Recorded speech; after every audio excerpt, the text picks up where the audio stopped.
What it do, Couch Gang? We are back with another episode of Couch Conversations. I'm your man, Bito. Today's guests are two ladies who are unhinged, unbothered, and willing to give you the middle finger if you are out here hating. Ladies and gentlemen, Lacey and Carol, and they brought a friend with them. Amy. Yeah. And these are Speaking in Lyrics, and we are here to chat today on the couch, even though they messed up my intro a little bit, but it's all right, though. It's all right. Hey, I was trying to save you from having to do it all over I was again. quiet. It was these ones. We ended up doing it anyway. Yeah. We wouldn't have it any. It's the Speaking in Lyrics way. Like It's it's our way. I like that. Well, first and foremost, how are things? How's life in the pod space? And most importantly, how are you and the haters feeling today? Hey, we're good. yeah, we're good. Haters maybe not so much. But I wore a shirt just for them. It says, if my words are offending you, call 1-800 shut the fuck up. I like it. I like the Simple Man shirt you got over there too. I like the Simple Man shirt. Oh, Shout out I to gotta the rock. lady. Yes, Shout out to gotta the rock boys my out there. dudes. Absolutely, Yes. absolutely. Love it. But what's new though? How's the life in the pod space? Tell me what's new. Fill a brother in. Let's catch up. Since the last time we spun the block. Gosh, what's new is definitely War Tour was all we talked about for a while. So we're finally gearing up to maybe start looking into some new artists that we kind of have under the belt. So stay tuned for that. For those that don't know, we were actually able to sit down on the War Tour with the one and only Mr. Adam Calhoun. So that was awesome. Nice, Got to sit on the bus with him. So that was pretty cool. Getting over sick, being, screaming, and then allergies. I was sick and just just blah. Traveling, and it was just close, but starting to feel better there. But Our voice is back, y'all. Our voice is back. It is. It was bad. Ask Vito. He heard me. It was bad. First thing I said was, God damn. I was like, you definitely sick. Yeah, it was bad. So definitely feeling better there. Start a scream all band. Yeah. Nah. But Lace, anything we got new that's coming up that we can think of? We are going to have an interview on Wednesday with TJ Sanders. Yes. Who's a kind of a big up-and-coming rapper. He won the rundown on Triple T. Yes, I can't wait to sit down with TJ. Yeah. That was when SMG Jimmy knew he needed to step his shit up. Because I don't know. Do you know who SMG Jimmy is? Yeah, I just got into him with a couple of songs like Okay. Gravestone or a Headstone. Yeah. I think a few songs, and then he was just on the radar too with the performance that he did the other day. I seen that. Yeah, so. like he's pretty sick when it comes to rapping. Word, I Like like Voices him. I is like one of my favorite. Yeah, he's dope. So, but he just thought, oh well, I'm just gonna put out whatever song. It's not gonna matter or whatever. But he did because he heard the name TJ Sanders and was like, nah. I got this. And so, but TJ came with it, and so he ended up knocking SMG Jimmy out. Now who's TJ Sanders? Who's that? Put me on. Put a brother on. We haven't listened to a ton of his music yet because like I do not listen to music if I think I might do a reaction to it. So I've only heard a little bit of his stuff. So, but we could actually do one today if you wanted to, and because I think you'd probably be like when you look at this cat, right? You do not expect him to sound like what he sounds like. It's like what? Kind of like Pete and Boz. If you've never done Pete and Boz, Oh, I love we were Pete just and talking Boz. about them. Those are my guys. It's Those are like guys you that don't look at those dudes and think dope rappers, right? Yeah. Well, no. literally was like, do they rap what they live in? Yeah, I know, right? Right? But it's one of those things. So, but yeah, I'm looking forward to getting to know him because we don't really know anything about him, and that makes an interview a lot more. You have so much more to ask, so much more material, right? Like with Adam and Tom, we've seen and watched so many interviews that like we just didn't want to ask the same questions. But when you've done that for so long, how do you come up with questions that haven't been asked, right? Right. So we had to go really deep into the bag on that one. So I love doing interviews with people I don't know because now I have so much to learn. So I'm excited about that. So you guys got a bunch of interviews popping up soon too. And Amy, tell me what you got in store too, because you got a third member to the team today. So Amy, welcome to the couch. Hello. We are both How you doing today. I'm good. Yeah, no, you're great. I'm just working on music at this point. I do a lot of reactions as well, but my main focus is getting my art out there And you know how it is being an independent, where you got to do it all. It takes time. It's a lot of work, and I have been writing. I've written like 200 songs. I have to get them all out now. Yeah, but you know how it is, writing a song and then the end product being done just takes a minute, and so absolutely, slow grind is better than no grind, is what I say. Yeah, you know, so that's what I'm up to. Hell yeah. Yeah. And she's up to sitting between two conservatives right now. That's what she's up to. I'm converting them to. I'm gonna make them liberal at some point. She told her she was going to. See, at least, look, you know what's funny? You got some blue somewhere, you know. We got the blue light going on. At least you own it. I get labeled the liberal status just because I want peace. Yeah. I don't know if you see my comments or familiar with how it goes with those, but it's always some shit. It's always fun, but I love it though. You know what I mean? Always. Because I like talking with real people like this about it rather than, keyboard warriors. Yeah. It's always better. But no, that's funny that we're kind of getting into that a little bit. But before we get into that, I just want to ask y'all kind of what got all of you into the reaction space, and what got you guys started. Like, what music got you into it? What artists in particular? Like, I noticed that you guys got into. Can you guess? Oh, I was gonna say I think I got an idea, but I know that you guys get into a lot of independent artists and stuff like that too. Yes. So like.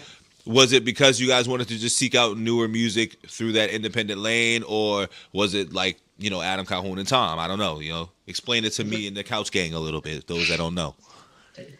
So it kind of started. So, and those that may not know, so Lacey and I actually met because of Tom Macdonald. So a lot of it stemmed, it's going to come from like that. That's the core, right? So we met in his Discord, and then we started talking, and then we became friends.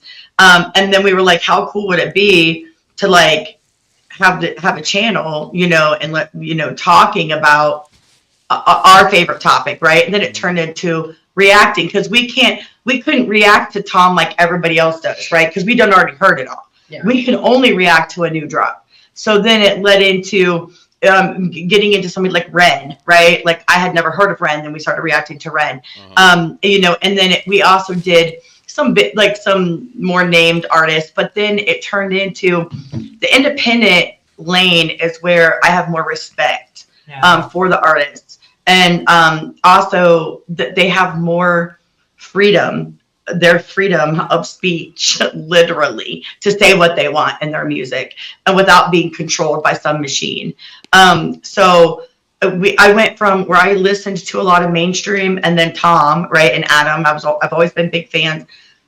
I became fans of a lot of independent artists prior to, because I found like Tom and Adam, and believe it or not, I used to be a big Church fan as well. And then I also liked Jelly Roll. I knew Jelly Roll before Jelly Roll was Jelly Roll. Jelly Roll too, word. Yeah. Jelly Roll. Yeah, I knew him before that. Jelly Roll was a big, actually, rapper before he turned into this, well, like country Struggle superstar Jennings and stuff like that too, right? Like early Yep, on. New Struggle, all of them.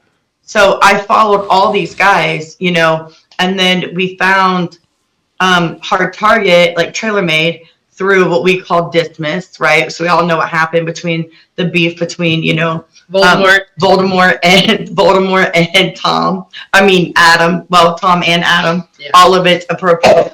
But then the distance started back and forth, and then we found Hard Target, which led to Simple Man, which led to Trailer Made. And it just became this, little trickle effect. This snowball. Yeah, that's just kind of how it all like erupted, and then it turned into we started out with Simple Man and Target as far as besides Brandon Hart. We interviewed Tom's best friend Brandon Hart first. He was our first interview ever. Okay. Then it went to Simple Man and Target, and we had them on. Yeah.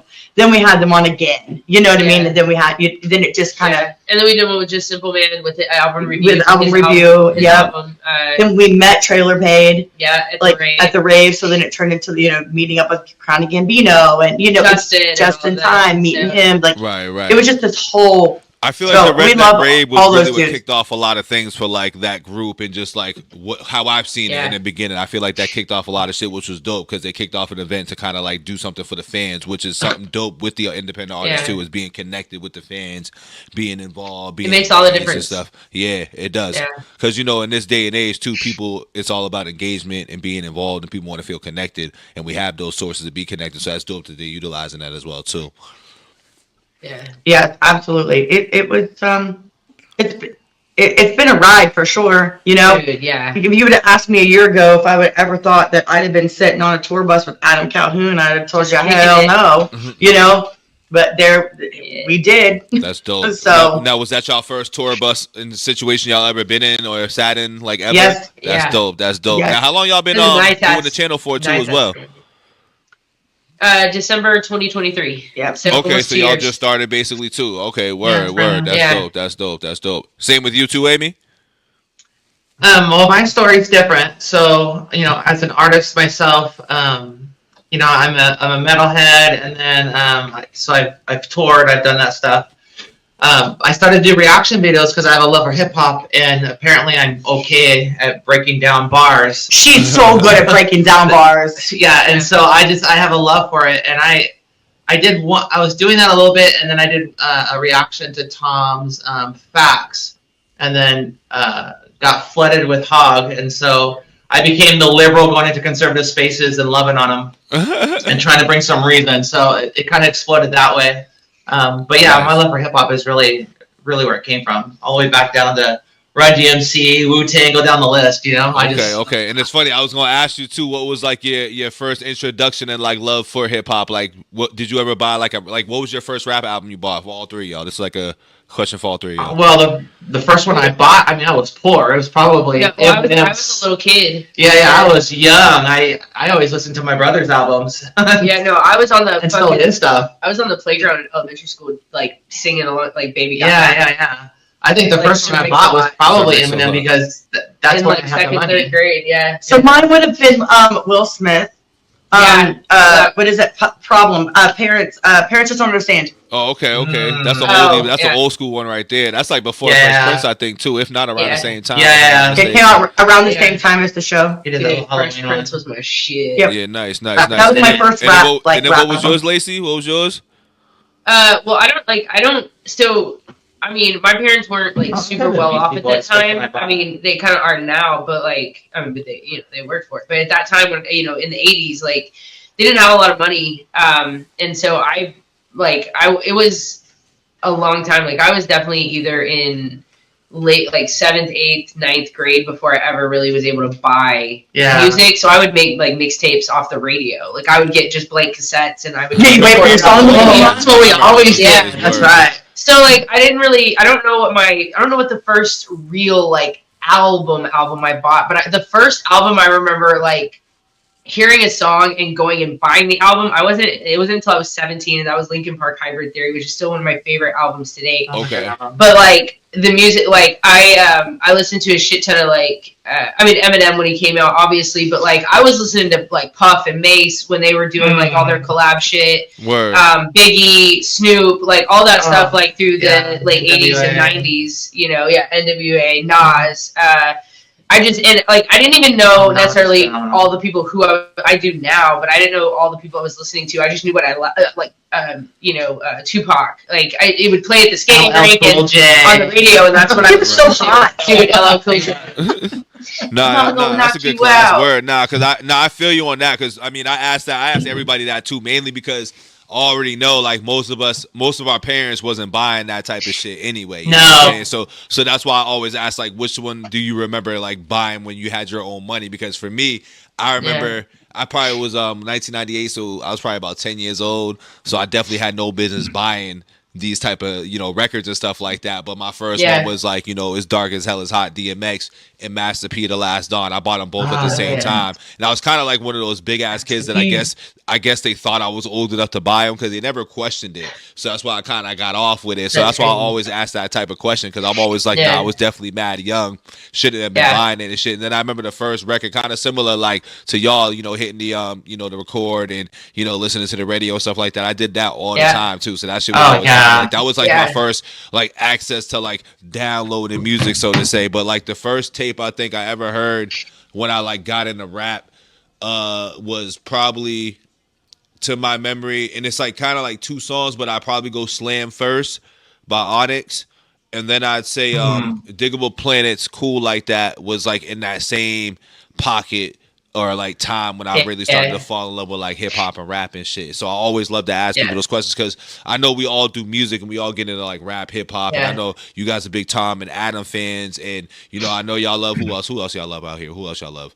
Give me another person. Max Street. Oh, Max Street. Max Street. Ren. Right. You know, Ren. So I know y'all hip-hop 92 Legend. 92 Legend. Like SMG Jimmy. I mean, pretty much like anybody trailer made, like Crownie's dope. Right. You know, we just saw a guy when we were hanging out with Just in Time last. What was his name? He did kind of like a country rap thing.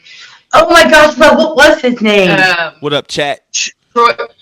Troy or Trey or something. We need to find him. I followed him on socials. I just can't think of his name right now. Because we were supposed to have him on. Yeah, I want to because he can rap and sing. While you're looking at that, do you remember when we pressed record on the tapes and the DJ wouldn't stop talking? I'd be so pissed off. I know. Oh, that's a lot. That was a lot of DJs back in the day. They stayed just talking over the beat, and they'd be like, "Another one." DJ Drama, saying their name and tagging the shit out of it all the time. I used to love it though. I love the Funk Flex, DJ K Slade, the Drama Kings. I love all those dudes. I ain't even gonna lie. They used to talk too much, but I loved it. Frank Thompson. But when you were trying to, like, I remember trying to record Shaka Khan, and it's like they talked over like the first like 2.5 or the first like 45 seconds of the song. I'm like, I just want the song. You're like, stop talking. Yeah. I know, I did that. And then after that, like, a lot of albums I bought and, like, I would religiously buy when they came out. Eminem. I had every album as soon as they came out. Oh, yeah, I was buying Eminem shit like that all the time. Yeah, once M came, I was like, yeah, this dude's one of the ones. But I would probably say the first M album I bought, believe it or not, was not his first album that he came out with. I'd probably say the first album I bought was the second one, Marshall Mathers LP. That's the first LP, one I bought of his. Yeah, because I had actually got Slim Shady LP from a buddy of mine because I wasn't a fan of Eminem at first, believe it or not. So my Eminem origin stories is funny. Like, I heard Hi My Name Is, and I was like, what the fuck is this shit? I was mad as hell. I was like, this is some corny shit. I don't like it, whatever. But then my boy gave me this CD, and once again, it goes back to like, oh, you got to go and dig into these deep cuts when you hear these mainstream songs because sometimes what's played on the radio is not really what's like making the whole project. So when I listened to that whole Slim Shady LP, I was like, oh, this album is incredible. And granted, I didn't comprehend everything I was listening to because once again, that's probably like 11, 12 when that shit was out, to be honest. You know what I'm saying? So it's like you can't fully, grasp everything that he's talking about because that subject matter is heavy and crazy, but you knew it was still dope. So I just got into it after that. And then I think when Kazaa and like LimeWire and all that shit was out like that, he was the first dude that I was downloading like all of this shit that was unreleased, stuff that just shouldn't have been out there. And I was just like, this dude's fire. So Eminem has been my GOAT probably since 2002. Probably since 2002. Yeah, he's GOAT. Him and Wayne. See, Wayne, you know what's funny about Wayne is that I don't have Wayne in my GOAT like list. He's in like my 20 somewhere, but he's not in my top 10. He's not in my top 10 rappers. I love Wayne. I'm not gonna lie. Like, let me ask y'all this. I mean, we gonna go all over the place a little bit today, but like, what is y'all top 10 or top 5 rappers of all time if you want to do either or? Macdonald. No, Adam Calhoun is for sure up there, but like, let me see. Who do I really like? Snoop Dogg. You going 5 or 10? 5, it's easier. Do 5. Yeah. Let's do 5. I'm not putting them in order. These aren't, I mean... No particular order. But I love Snoop. Because they're so good. Of all time. That's so hard, though, because there's so many good people. I know. I'll do Pac, Biggie. Yeah. I would throw, for me, Eazy-E, because I love that. I love Eazy in there. That's my dude. Yeah, so Eazy Pac, was a Biggie, big influence in my and I would say influence. M and Wayne. Yeah. Ooh, how did DMX not make it, though? Eminem's in there for sure. Eminem, Tom, Adam. We're doing top 5. I mean, I have. Yeah, I know. Snoop. I know. That's your top 5. It's okay. Yeah. I got you at 4. Who's that for? Me. Okay. And then probably Pac. Okay. Yeah. Okay. So it's definitely going to be Tom and Adam for sure because I fuck with them really hard. Yeah. it would probably be DMX, Pac. Oh, DMX too. There's too many. Eminem. Oh yeah, yeah. Thanks. I was like, you can't forget my other white boy. So I'm gonna have to give y'all, if we're gonna go 5, this is in no particular order, but That's I'm what gonna I have to did. go, Yeah, that's what I did. I'm gonna have to go M, Cube, X. Who else is out there for me? Because this is always a hard one too. Yeah. Where am I at 3 right now? Yeah. Oh, because you had Biggie. No, that's what I'm saying. Is like there's so many like. I'll throw Biggie in there because I really fuck with Big. Yeah. And then for influence, because I feel like I got to throw a West Coast guy in there for some reason. No, I already did because I said Cube, so I'm good. I'm Gucci. Yeah, you got Cube. Damn, this one's hard when you narrow it down to 5. Is it not? Right? It's hard when you narrow it down to 5. Damn, I fucked my own question up. We fucked up the intro. You fucked up the question. Right, We're even now. Fuck ups happen. You know what I'm saying? People fuck He's up like, every day. I'm a panic pick this one, and I'm gonna throw Kendrick in there just off of recency bias right now. Kendrick's great. I'm gonna throw him off of Kendrick, recency though. bias right now. Sorry. Dude, Not Like Us is my fucking jam. Goodness, I just See, what's funny is I like Euphoria a lot more than that.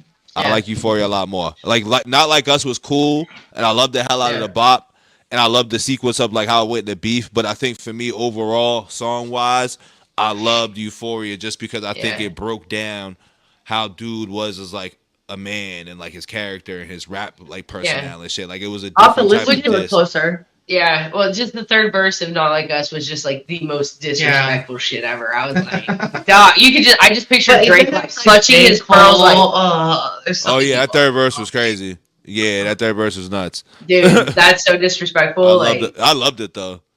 No, it's so good. That's my fucking favorite verse of that song. Like, I mean, the A minor bar is cool and all of that. I really like the first verse, but like, Catchy, I feel like the third verse was just like the nail in the coffin for me. Yeah. It was everything about him. Like it was literally look in the mirror at Drake. Like, damn, that's who Drake really is. Like, damn. Yeah. Not a colleague, you a fucking colonizer and shit. Colonizer. Like, damn. Yeah. You know, like I mean, that's just goddamn. colder because he's mixed and like I just like and to compare him to like the colonizers that were coming there and like Dude, you know, and then using even that breaking down with on the that Atlanta Atlanta history and shit. You know what I mean? Yeah. So it was I love historical bars. I love bars like that. That's what made me kind of fuck with that happened in Kendrick the with that shit. antebellum period. You That was the know? antebellum period, and they really were like they would either get slaves or the people who built trains, whatever their the corporation or whatever, like their slaves and shit, and it was literally built on the backs of slaves. Seriously. Big facts. Free labor. Yeah, seriously. At the same time, but for him to compare what Drake was doing by going to Atlanta and getting with these artists and like making money off of it to that, mind blowing. Cold. And then even flipping it back, being like, this dude even still doubled down, calling us some slaves and shit. Like it was disgusting. I was like, damn. It was just. And like, I knew Drake was messed up. That's why I was like, I thought this dude studied battle rap, dog. Like, how do you miscalculate all these moves like that? Like, he literally don't say that no more. He's just like setting you up for the final play. Like he was playing them. It was chess, not checkers. Yeah. That's why like that. Yeah, so that's why I never understood how people thought Drake would ever like win that battle. Because I'm like, the strategic way that Kendrick went about dissing him, Drake didn't catch any of the rap cues. He didn't see any of the rap cues. Like that was the craziest part about it. He didn't see it coming. Nah, he sure didn't. And now he's reaping all the shit from it now. It was God's plan. Now I got a question for y'all. I want an origin story on how y'all started or where y'all got the name from. Like speaking in lyrics, like. How'd y'all come up with the name? Okay, it's actually kind of funny. No, it is. So speaking of lyrics, used to be Lacey Media Productions. It was Lacey's channel, and then it transitioned to both of us. So we were trying to come up with a name one day, and we were actually in a live. And Lacey and I both have a tendency, when we say stuff, to speak in actual lyrics. Yeah. So you'll say something and we'll follow up with like a lyric just to be funny or whatever it might be, and so it just became kind of almost like this joke. Yeah. And I was like, that's the fucking name. Yeah. Like we literally speak in the lyrics. Some of the randomest things, like we'll just compare it to lyrics. Like at the show, Adam was doing like a little power ninja kick move, just whatever, like to a song, like to the beat, and damn near kicked Carol in the face. And he was wearing boots, and so there's a line in Bad Guy where Tom says, "You're not boosting me, it's like just boots to teeth," and we're like, "Yo, she almost made that lyric come true." Right, literally, almost had boots to teeth. I was looking at the bottom of this man's boot. Literally, it was like this far. Like, it was the funniest shit ever. I felt like I was in the Matrix doing moves because I was like leaning back, like flying at my face. I was like, "Fuck that!" And like kick me in my face. He was getting all into it. Yeah, but so we just do that a lot. So something will happen, and we'll compare it to some kind of lyric, or somebody will say something. We'll follow it up with lyrics, and so it just became kind of a joke and a thing. And I was like, "Perfect name." Yep. Nice. I think it was actually Carol's idea, though. Yeah. Yeah. She said something. You're good at things. Gotta cut the check. Yeah, hell yeah. My work is done. Yeah. You're funny. Yeah, that's how it came about. Okay. I love origin stories. I always gotta ask that. You know what I mean? We gotta ask that. Now, how about you, Amy? Now, how did you come up with the name and like your channel and everything? I mean, it's Amykins. It's my name. Okay. It's very simple. Yeah. But there is a story. So I have this tattoo here. Let me see it. And it's a Day of the Dead kind of sugar skull. But I had played a show where I was dressed like this. I had Day of the Dead painted red hair, and I showed the picture to my daughter. And people always called me Amykins, and she's like, "You should get that tattooed and call it Amy Skins."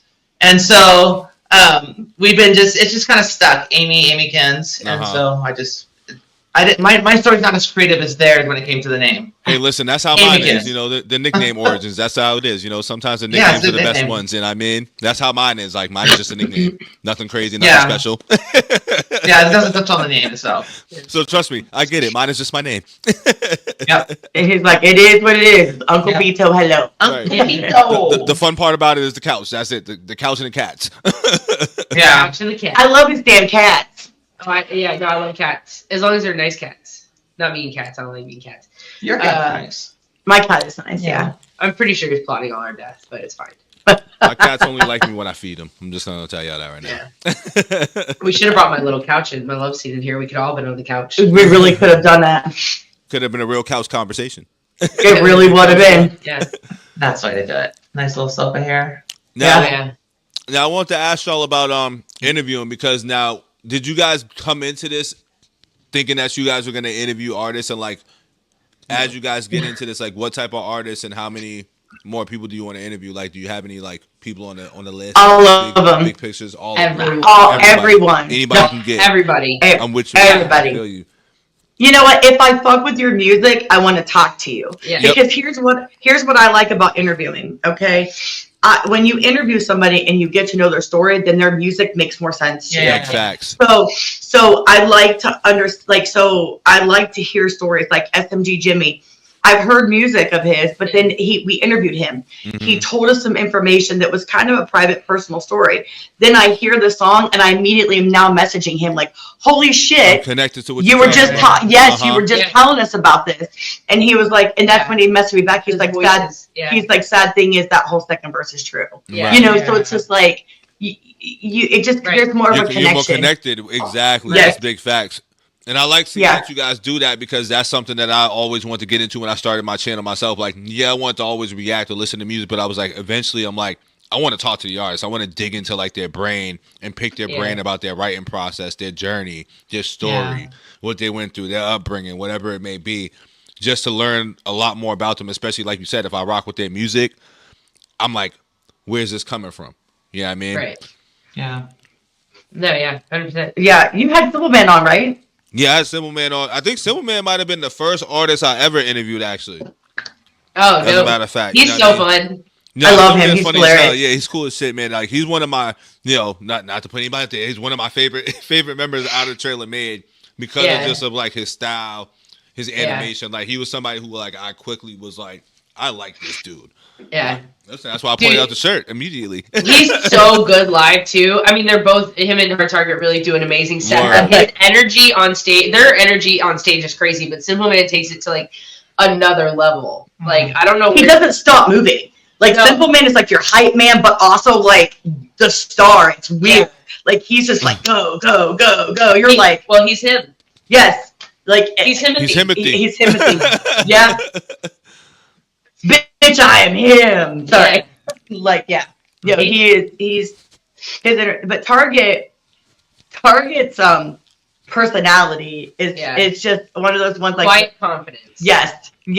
And like that small little like backhanded sarcasm. Cheeky. Hilarious. Oh, my man's such a jokester. He be talking this slick shit all the time. I be peeping the videos. I'm like, this dude be talking slick, dog. Like it's when they were putting out they're putting out their music and promoting War Tour, they would do like a promo in the beginning. I don't know if you ever saw it, but like Hard Target at the end would walk by and say something sassy every time. Like it was funny as hell. He just walk by and be like, "Ain't nobody care about that shit." Yep. And that it's just so funny to me. Like their sense of humor is just top notch. Top tier. Yes. They're funny dudes. All of them love those guys. Yeah, and they pull like I always say too. Like I forgot what song I just recently reacted to the other day, and I'm like watching the video. I'm like. They watch too many fucking movies. Like, like everything they pull from is from like a hood classic or just some funny ass like comedy movie and shit like that. I'm just like, these dudes are real skit dudes. Like they love how to make skits. They love it. Yeah. They're funny guys, and they're just the same. Like what you see like on the camera, what you're getting, and whether or not. Because we don't know them like in their personal lives, right? Because we've just met them, right? And they're out on tour or whatever.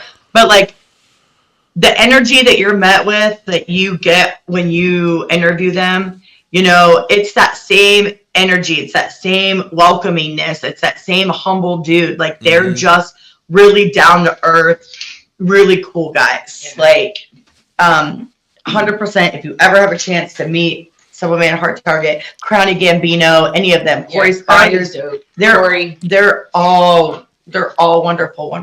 Big facts. Yeah. I just got put on to Corey Spiders with a song they just did too. I want to say is it Checking Account?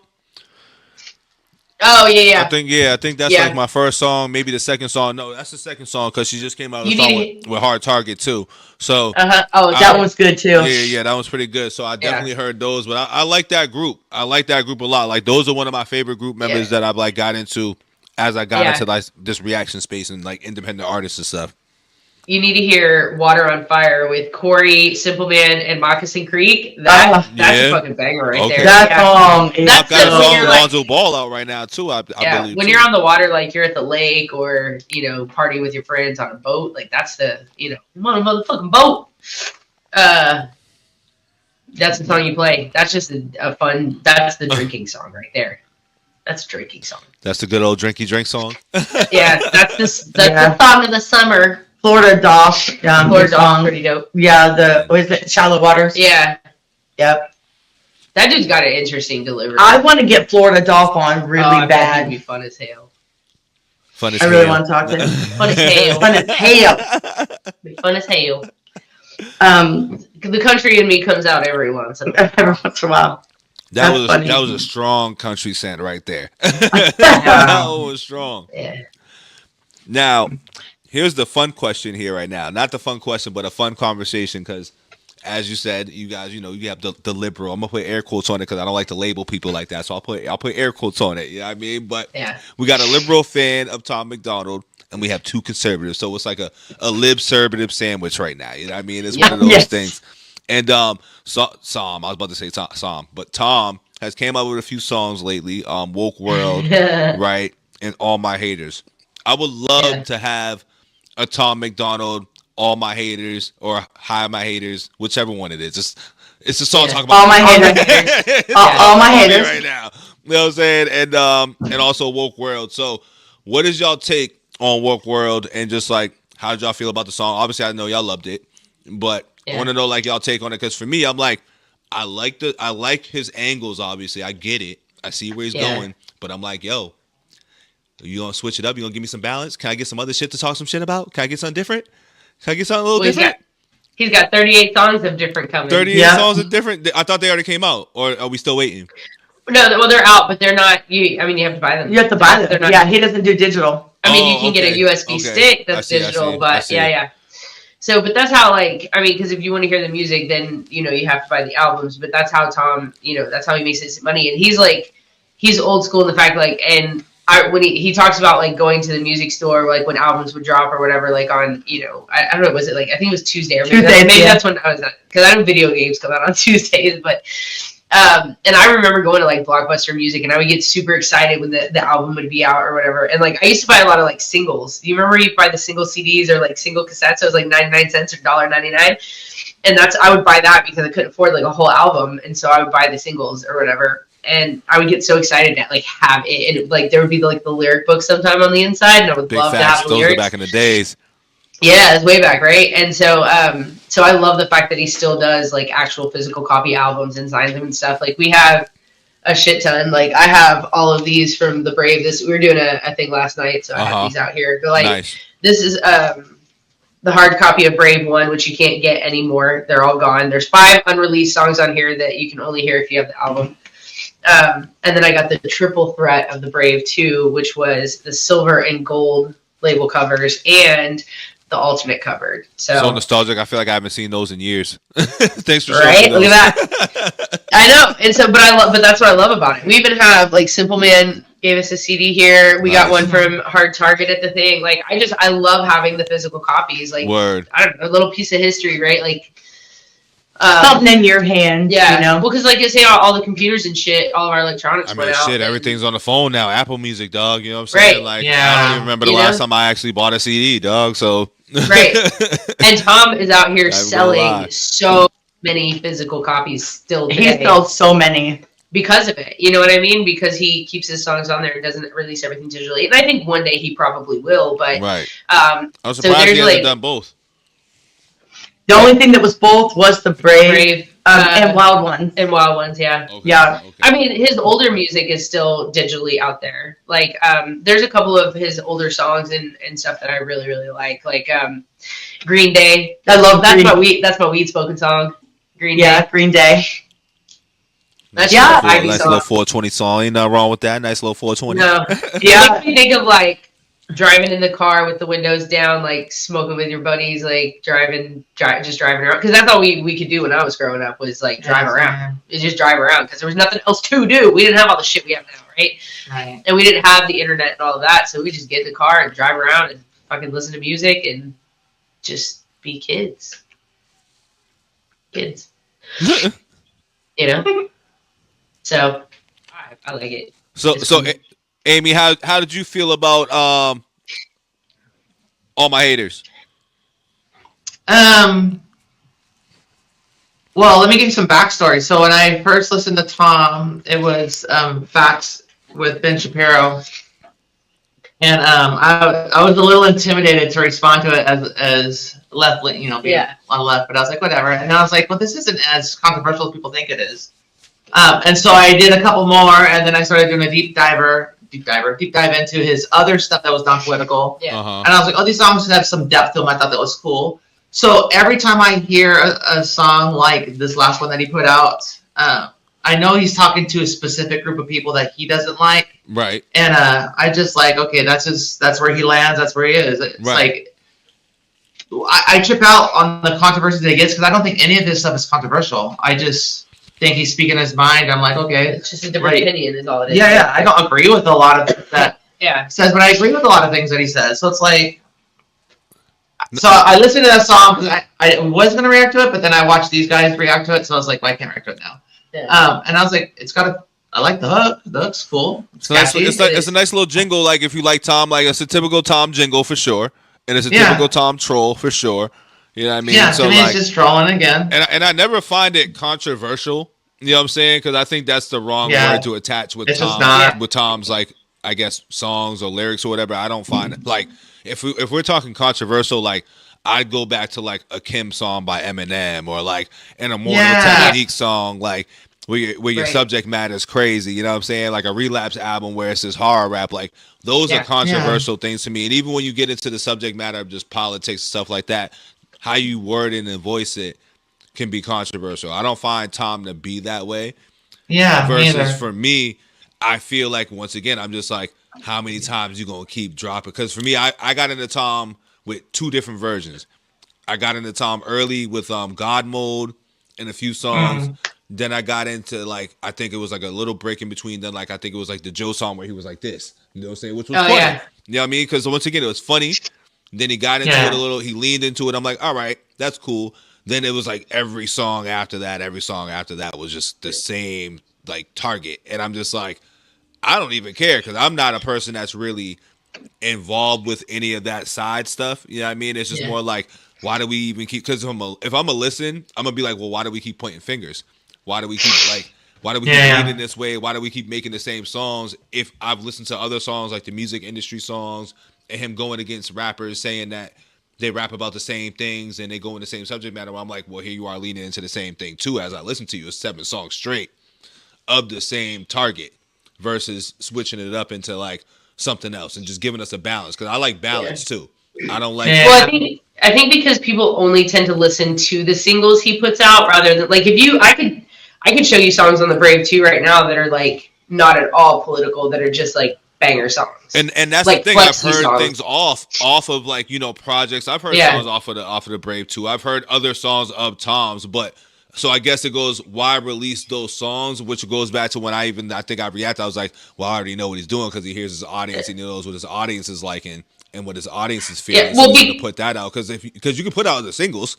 I always feel that way. I'm like, you can put out other singles, so why are those? I got an answer for this. Yeah, I have a feeling we're on the same page. I have an answer for all of what you're saying. So it actually goes back to our interview with Tom because he actually answers this question. Mm-hmm. Tom is going to, whether or not you want to hear it, I want to hear it, the world wants to hear it, Tom's going to put out at that moment what Tom is feeling, right? He's not going to be able to give you something that he's not feeling at that moment. Right. So if it's still happening and he feels like it's still happening, then if something triggered him to do so, he's going to write that song. So whether you want to hear it, I want to hear it, or we're like, okay, I'm so tired of the fucking political shit, Tom, something different, please, Tom. Tom at this point is going to do what Tom wants to do. Yeah, he like a long time ago. If he wants. Yeah, like he's set. Yeah, he's just doing it because it's what he wants to do. Yeah. And so what's just great about that, my fault to cut you off. What's great about that is like nobody's telling Tom what to do or anything like that. I don't think as far as like the listener. Well, here's the thing. I think consumers and people that listen are always going to have their opinion. Like me, I got my opinion as well too. That's just how it goes when you're in this world. You know what I'm saying? Correct. Everybody's going to have an opinion, and sometimes they're always going to stink. But like, you know what I'm saying? But go ahead. Well, I was going to say, and to kind of like expand on what she was saying, and even beyond that, like, you know, Tom had to take a break from rapping, which is why he did Proud to Be a Problem. And that album was just for him. Like, he wanted to make that music at the time, and that's what he did. And, you know, he's been listening to fans of his saying, like, oh, we want, you know, Black Eyed Tom. We want more of the political bangers. We want this. We want that, whatever. So we want hard rap Tom. We don't want singing Tom, all this stuff. So he did Proud to Be a Problem for him. These 2 albums are for his fans. These are for everyone who, and this is his own words, these are for us, so to speak. This is for everybody who's been wanting that Tom, Black Eyed Tom, banger Tom, hitting hard raps Tom. Like, so that's what these albums are about. So a lot of the songs coming out are songs that he is like passionate about, the time that he wants to put out, and that he knows the fans want to hear. But like, because White Boy Shit wasn't political. Not at all. You know, that was just kind of a flex. Like, I called it the White Boy anthem. You know what I'm saying? Like, yeah, you know, there's nothing wrong with that. But that beat is just super fire.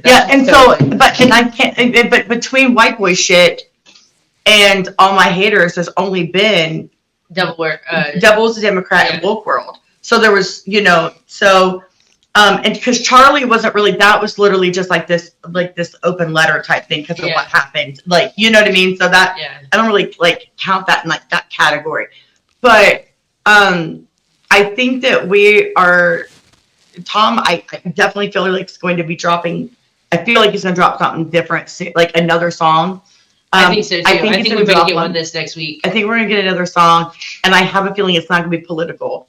I think Tom's just going to bring something, and it's just going to be, I think it's gonna hit. I think that's what I would look forward. I wouldn't be surprised if he brings out Black Eyed Tom. I don't want him to feel a way about political stuff all the time, because I know the political stuff is in our faces all the time, and like I'm just like, well, damn, like we know what we see. And then I also feel like when I'm like, I always ask questions too. I'm like, well, where are you seeing this stuff at? Because sometimes I feel like a lot of things that are kind of the talking points in the songs are, for the most part, things that you see on the internet, or things that your algorithms are seeing and stuff, which I also feel can be a way of being divisive sometimes. Like, for example, like the Charlie Kirk song, right? Like, granted, that's how he felt, and that's where he's feeling, but with somebody who has, because once again, your words have power and they have meaning. And when you go and you act on things without having all of the information, because once again, that song came out and there was nothing that we knew. You know what I'm saying? Yeah. And then we went to finger pointing. And that's what I always say with listening to Tom. It's like, why the constant finger pointing at the left, where it's like you're manipulating in a way where you're just constantly badgering at a side that has nothing to do with nothing sometimes, or what you see on the internet. You know what I mean? It's like the way you're wording things in your songs is funny the last few drops for me. Well, it's like you have to remember too that Tom's inbox is full of those type of haters actually coming at him and saying some wild ass shit. He's posted it before on the internet, it's right? Like, just the internet things, right? Yeah, well, stuff on the internet, but stuff in his private DMs, like wishing some of the worst stuff on him and his family ever, right? So it's like, and he's taking in all the same information and stuff that we are and stuff, but instead of just speaking about it to family and friends behind closed doors where you feel safe doing it, he's putting his own personal opinions and what he feels out there. Like, this is not just finger pointing, though. He's inspiring conversation to keep going. He might be have a similar theme, but he always finds a different way to maybe say it, but either way, he's trying to get his, this viewpoint, this message across to people. But that's what he truly is passionate about. He grew up, caring about politics, and he lives in America. All of this stuff really does affect him on a regular basis, especially in California. So how come it's never, because I always feel like, once again, if it's not finger pointing or whatever, how come it's never calling out the side that he caters to then too? Because those aren't the major issues to him at the moment. You know what I mean? Like, but he has though.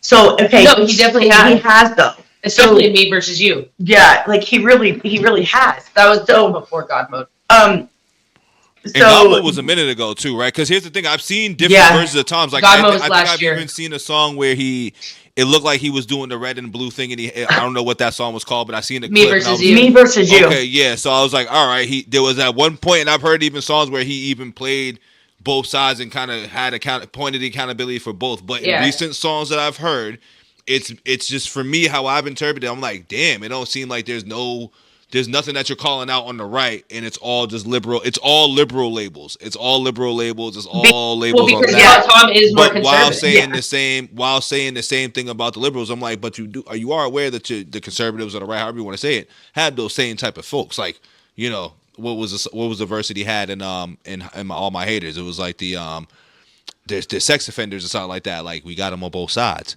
Like, that ain't just libs.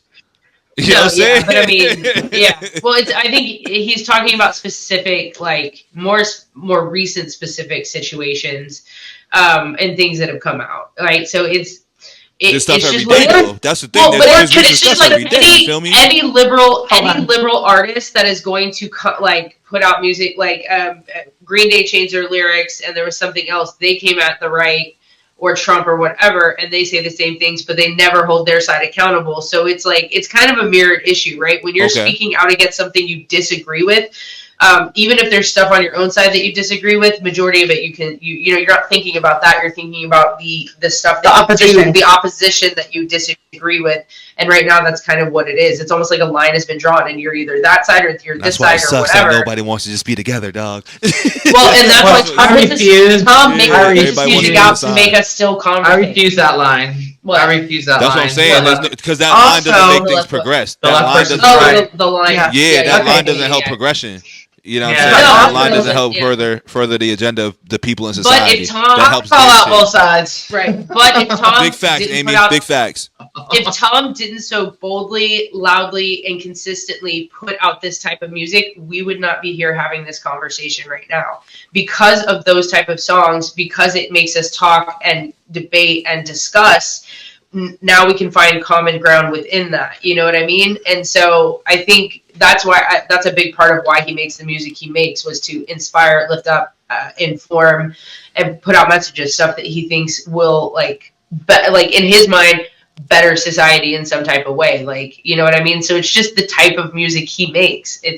He's kind of carved out this niche genre for himself, and he's been super successful at it. And a lot of his fans are because of those songs.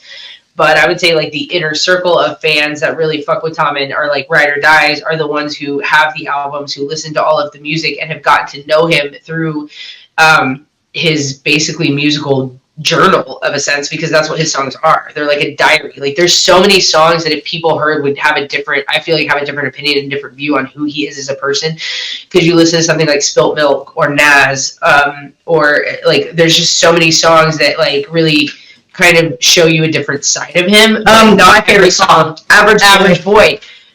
Not all songs like, or he has one called Save a Life that literally the first time I heard it made me cry, like ugly cry, right? And not that there's a pretty way. Hey Manny, what's up? Oh, what up, dog? Yo. But so I think that I hope one day he does put all his music out digitally, because I hope then people will kind of see what we've seen all along. You know what I mean? It's like, because the political music, the stuff he puts on YouTube is this surface layer, and then you have all these other layers underneath it that people never care enough to even explore, you know? So the cavern. Well, I mean, let's get back to the algorithms. The algorithms don't care, and that's the big part too. The algorithm games are dangerous.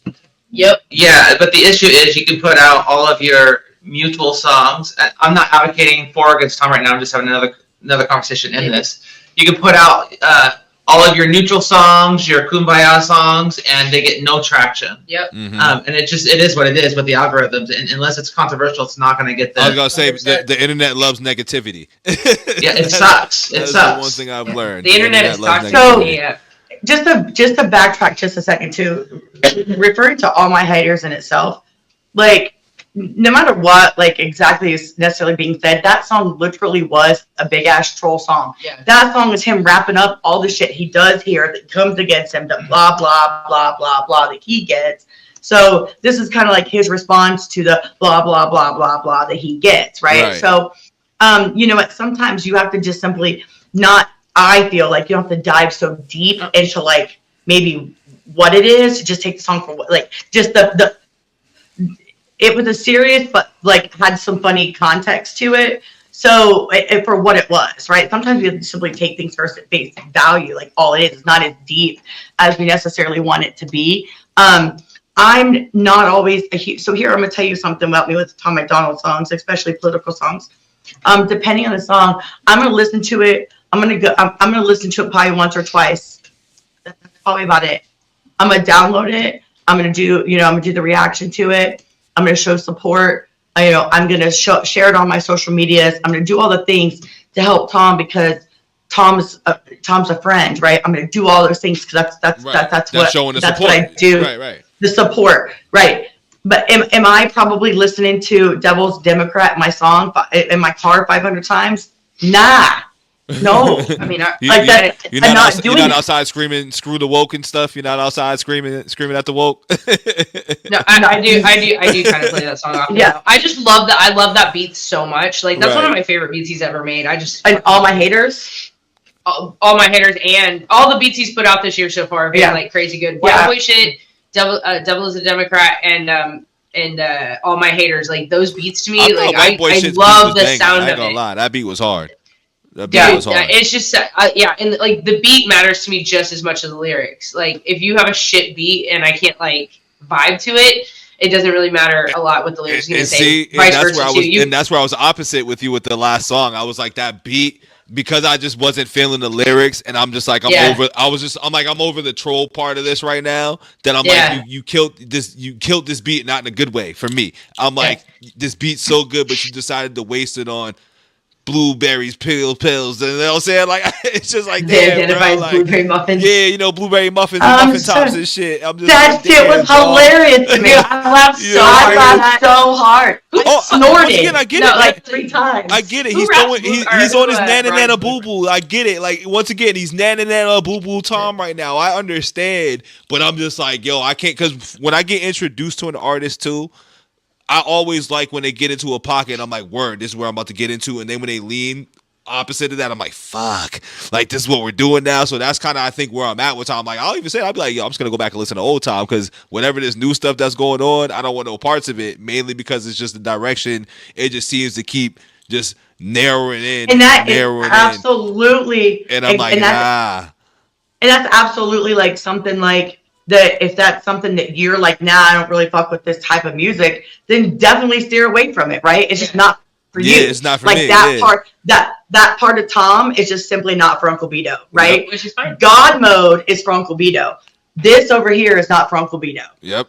Cool, completely cool. I'm sorry, that's probably going to be for Uncle Beto. Yeah, if you haven't Over here, that's not going to be for Uncle Beto. And we totally get it, respect that. And the best part is that not every song or everything that an artist put out is supposed to be for you either. Like, that's the part that, like, people got to understand. Like, listen, Eminem's my favorite artist of all time, and I can't stand Relapse. Like, I've been trying so hard to be like, is this album really that good? Like, people. That whole album just, you know what it I'm was saying? stupid. Like, you know, Bad album. That's what I'm saying. Like, Bad I think it was album. a good album. Like, I just don't like accent Eminem. You know what I mean? But like, once again, I like everything else that he puts out. And then granted, once again, I'll critique everything else and might like be like, oh, this is the greatest thing. But once again, that just comes with the music and stuff. But, you know, sometimes I feel like, you know, I guess the political raps and going into political, you know, attacks and stuff in the raps is just, I guess, never been my thing. You know what I mean? That's just never been a part of like what I've listened to. I feel like, I guess, growing up listening to rap too. I think that's really what it is for me. So also that's a different space when I hear people rapping about that. You know what I mean? Because I'm just like, damn, every song I'm like, damn, people rap about this every single time. So it's new. I think it's just new to me too. And I've grown up listening to rap for a long time. And I'm like, you know, I know like people rapped about this type of, you know, stuff, but I'm like, it wasn't like this. So it's just 2025 is just different with it. Yeah. Well, you know, different strokes for different folks. Yeah. Let me ask y'all about the War Tour experience. Because I feel like y'all went to like two or three shows, right? Yeah, I'm about to say, I know y'all went to a couple and y'all traveled for a few too. So how was the show? How are they live? Who killed it the most? What was your favorite moments from the tour? Just dig into that a little bit. And when did you interview Adam too? Was it in the last part of the tour, middle, end? Yeah. The last day. The very last day, right before the last show. Okay. Yep. Okay. Last day, right before the show. Yep. Right before the show. Yep. Dope. On his bus, right before his family came. Yep. That's when we interviewed him. So you had a lot of questions. You ran them off too fast for my brain. I gave you some rapid questions. Yeah, you just did it. We gotta back it up. So Start. What do you want to know first? I want to know how was the tour and like what was the like the best moments from the tour from each show that you went to. From each show. All right.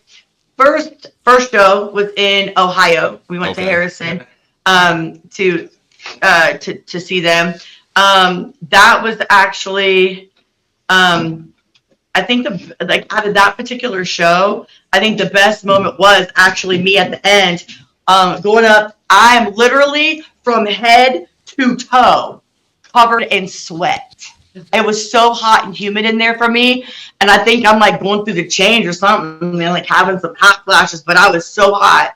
But so I go up, and Adam Calhoun, for those that don't know, stands there after his shows and waits till every single person or the venue kicks him out wants to meet him. Yeah. Okay, he will wait. Shake hands, hugs, pictures, all that. So we waited in this line, and Lacey was like, man, we've already met Adam. I don't know if I just want to wait here, blah, blah, blah. And I was like, no, I'm not leaving this line. Like, I refuse. I love Adam. So we get up there, and we say hi to Adam. He was, of course, they were trying to tell us to hurry up, right? Like, tell everybody in line, like, you had to hurry. Like, have your phones ready to go. Yeah, like, yeah. You know. So we got to keep this moving. Right. Then we get up there. All of a sudden now Adam's like, hey, so now he's talking to us. Yeah. Him holding up his own line, like talking to us. We get our pictures, and that's the moment.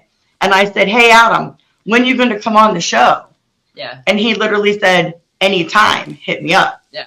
So, you know, like, so that was probably that moment that, like, that gave us that segue to seize the moment. Word. Yeah, to get. So that's my favorite part of that particular show. Okay. The second show was probably where Adam almost kicked me in my face. Yeah. And then I think about that one was being recognized. So we were sitting there, like standing in line, get ready to go in. And I see these two girls behind us, and they're looking down at their phone, and they're looking up, and they're looking down and looking up.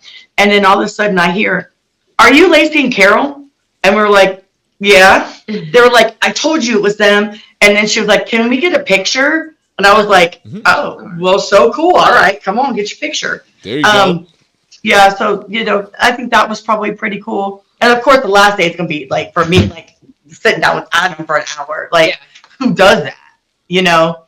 I liked that part the best. Or maybe him singing with his daughter. Oh, that was a good Yeah. one. I got that on video. That's probably my favorite performance. Yeah. That was awesome. Those are those tearjerker moments. Yeah. Oh, I cried. Yeah, she did cry. Mm-hmm. I totally cried. So, yeah. Lace. So the first show, when Adam like came out on stage, he recognized us, so that was dope, and we got cool fist bumps. And then like the set list was right by us because we were right in the front, and I noticed his White Boy verse was on there. Like he was gonna do his White Boys verse. Have you done White Boys for Tom? Tom and Adam. Nah, I didn't do that. I don't think. Nah. Oh, that's a trick. We have to do it before we leave. We have to do that song. Okay. Right. So because it'll give you some context too of the story. So it comes to that verse, and that's probably in my top 3 out of both albums, Brave 1 and Brave 2. That's one of my top 1 or 2 songs, right? It might be my favorite song out of both albums, and I just loved it so much. And so I know every word to that.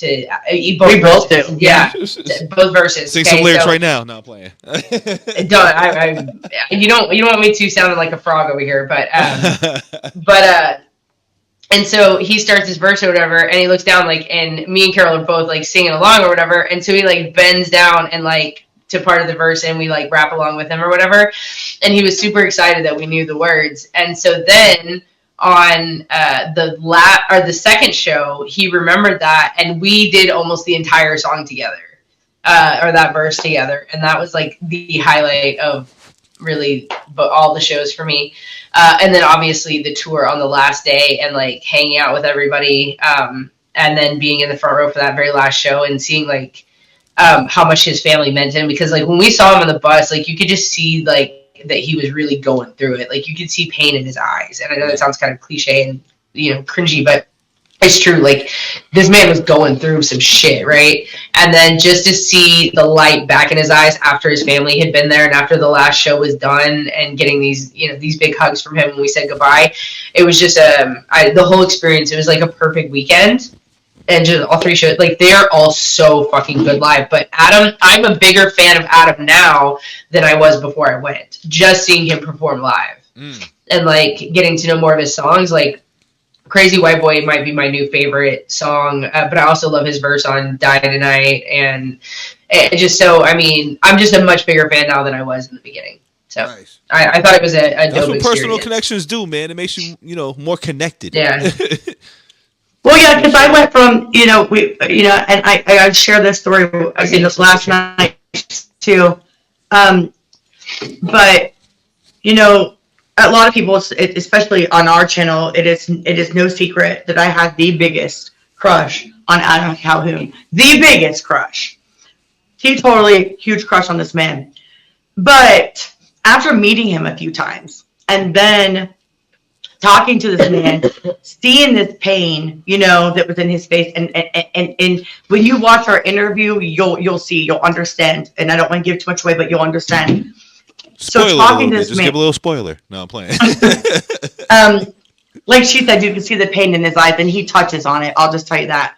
So, talking to this man, and then seeing him afterwards, and then getting that, you meet these, as we'll loosely say, famous people, right? Because Adam can't stand that word. He said he's not famous.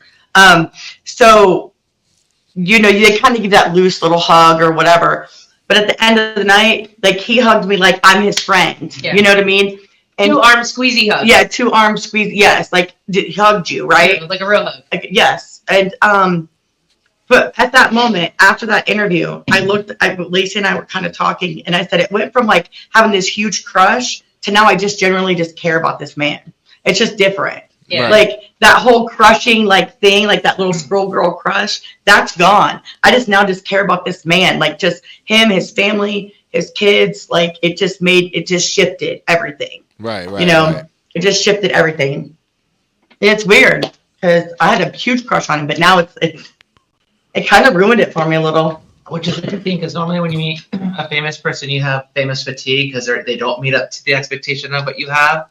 And they disappoint. Yeah, they always say never meet the people that you like really want to meet and shit like that. Or really look up to or whatever you want to say. Like they always say that. Trust me, I never want to meet like M because I'll be scared. I'll be like, yo, what if I caught M on a bad day? Like, yeah, right. Yeah, but like, yeah, but don't want luckily to we've been like, nah, we've been really lucky. We have been very like everybody we've met in person or like at least spoke to, you know, online or genuinely still like pretty much like who awesome they are. People. Like, I don't see anybody like being weird out like different. It's easier if they're real. Yeah. You know, and there's no difference between who they are on stage and their lyrics and who they are. Like, you see Adam, you gotta make sure where you catch them at too, because sometimes you can catch them in a bad time or a bad spot, and a lot of people tend to do that. And like, you come out with your phone out and shit too, like that would annoy I think anybody. Like, don't run up on me with your phone and shit.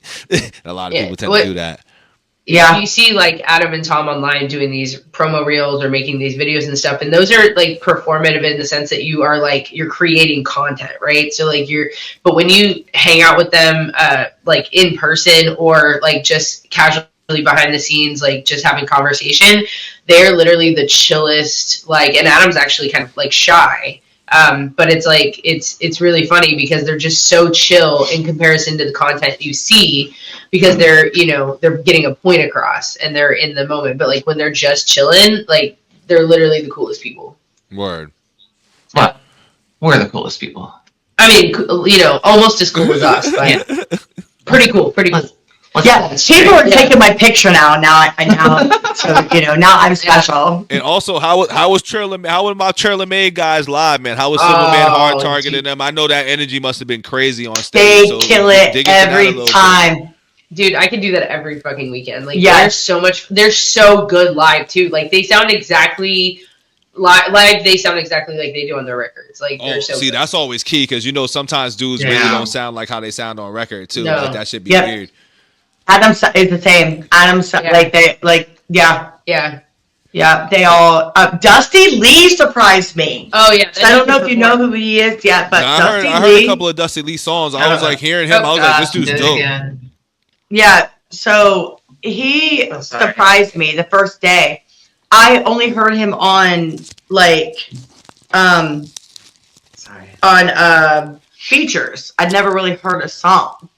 Okay. And then this man, his stage presence and just the way he presents himself and he's on stage and he performs so well.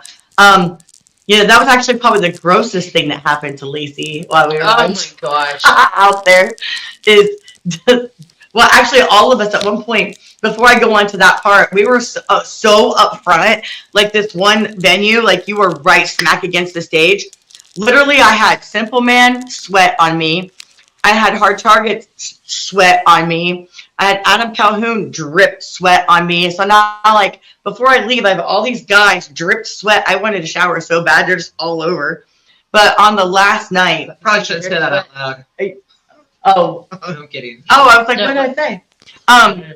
Dusty Lee takes. I have no idea. What did you say? They all sweated on me. Anyways.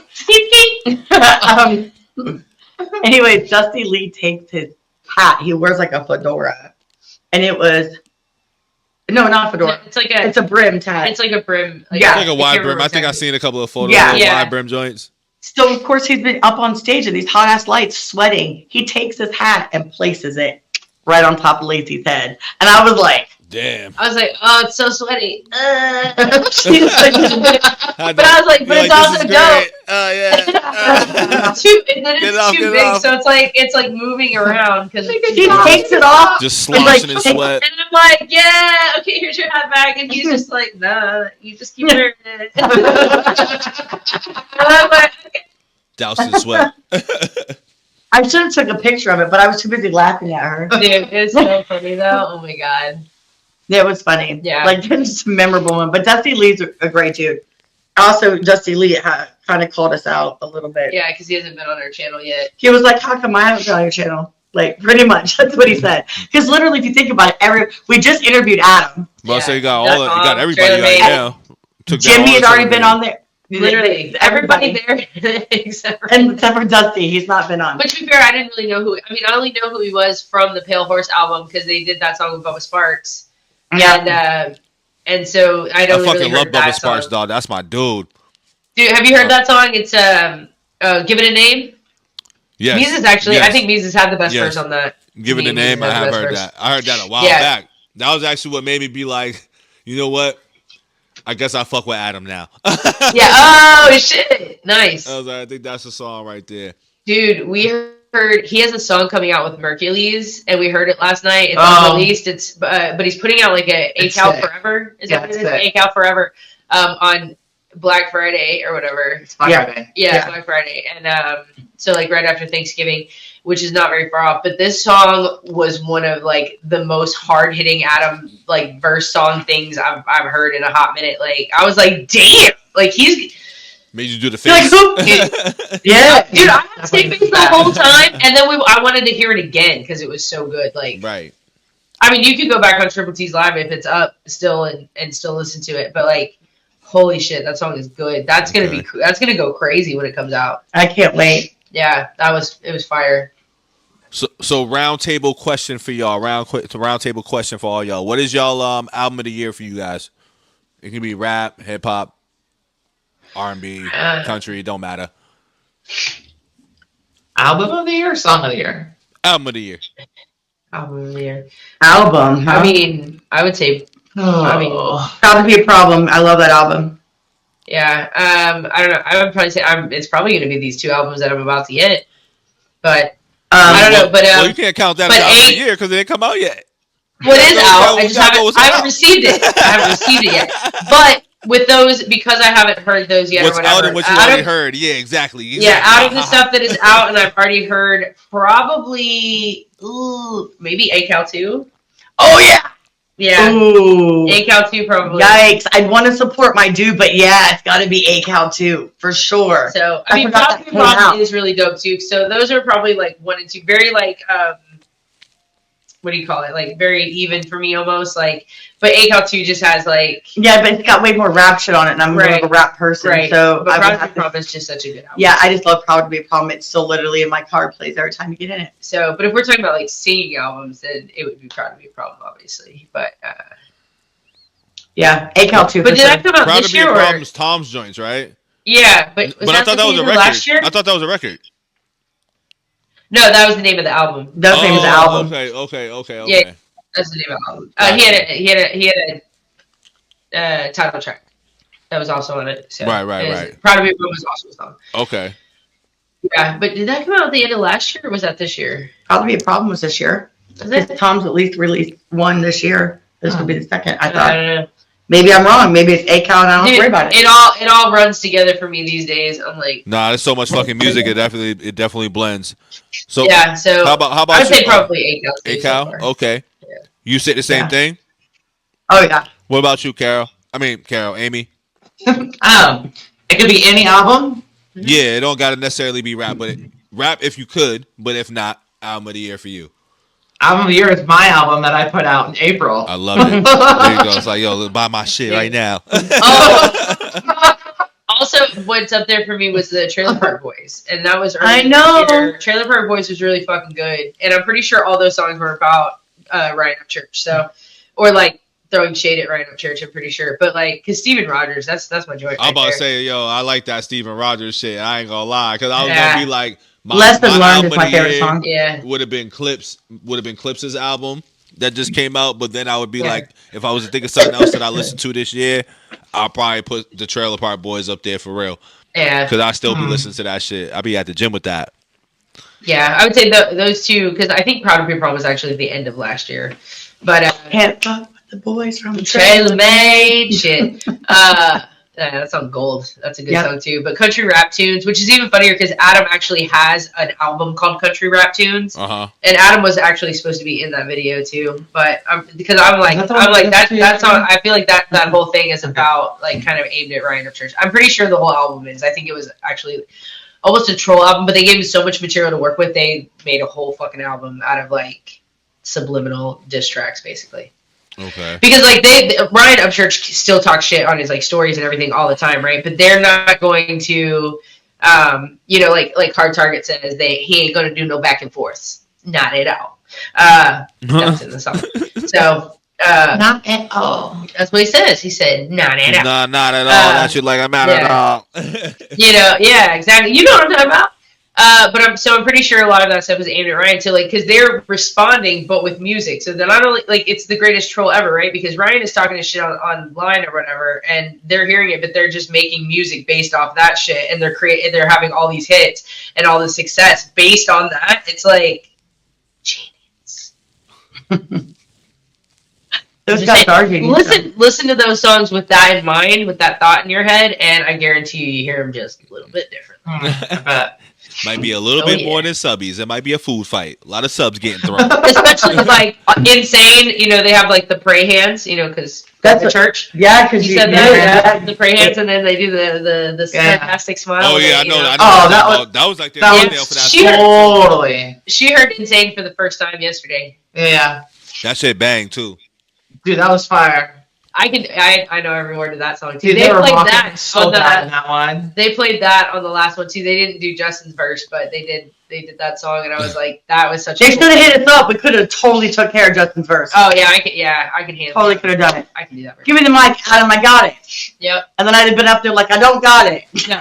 I know. The moment I get on stage is the moment I would fuck it up, right? I'm like, can I just stand here in the front row where I'm at? You just hand me it, and I'll just do it. Yeah. Where nobody can see me, right? Really. I'm dead. Just hide. Yeah. Now, we got our answering whys or our verses right now. So I'm gonna put y'all in a pickle with the first one. So Adam or Tom, and why? We can ask this for all three. So we'll go around. We'll start with you, Carol. Then we'll go to you. Hold on. It's not fair for me because I just am getting into. I don't know enough of Adam. You don't know enough of Adam. All right, then I've only reacted. I'll give you a different one. You good? Okay.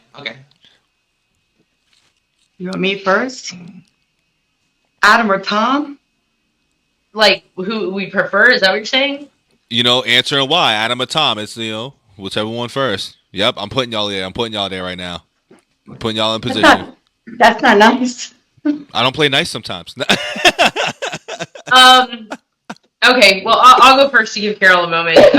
So because I've always been a fan of Tom. I was a fan of Tom first, but I also have a friendship with Tom, and that's my dog, and his music is connected with me in a way that has really changed me as a person for the better, and he's been a positive influence on my life. So because I know him so much better, I have to say Tom. Okay. But getting to know Adam now and stuff, he's right up there with him, as far as just a musically talented individual. These two are just two of the dopest rappers, and also the most amazing people I've ever met. So so I have to Tom. I'll always be ride or die for Tom. That's my dog. But I do love Adam. I have so much love for Adam at the same time. So that's my PC answer. All right. I love it. I like it. Yeah. Here's my answer. Tom. And the why? Because he's Tom. Because he's Tom. So again, having a personal relationship with somebody makes things a little different. Yeah. Word. Facts. So then why didn't you say me? I've been to your house. You should sit right next to you too. That's crazy. The question was Tom or Adam. She is right. She was like, motherfuckers. And I'm playing. But yeah, no, it would be Tom. And again, it's the same thing. and I'm not going to get into detail, but yeah, when you have a personal relationship with somebody, you know, and they're like a friend, you know, literally a friend. It changes the dynamic of things. No, that's real. That's real. Now put Adam against anybody else, and that is my choice. Yeah, but you know, but like you can't pin those two together. I'll take it. I had to make it spicy off the jump. I had to get spicy off the rip. Yeah. If I was to choose, you know, because I haven't thought about this one, but we're thinking about it right now. If I was to choose, I would probably go Adam because he goes more into the rapper bag for me than Tom. Yeah, I mean, it's more, and it's funny because I have my things with both of them. Yeah, I know. Yeah, right. I know. I got my thing with both of them, but I think my one thing that goes with Adam versus some of the things, and I say not everything, but some of the things with Tom, I'm probably gonna be like, I can get past that one thing with Adam. Versus right now, I'm like, fucking Tom, dog, give me something different, motherfucker. It's so funny. I still love him though as like a creative artist. You know what I'm saying? Because once again, I see the art behind what he does, but I also like the rap. Like I'm a rapper's like listener guy. Like I like really listening to rap and hip hop. So like I'm gonna lean towards Adam because he goes more towards that versus Tom because Tom can get into different bags. He's more versatile than Adam to me, which is nothing wrong. No problem with that. But if I answering why.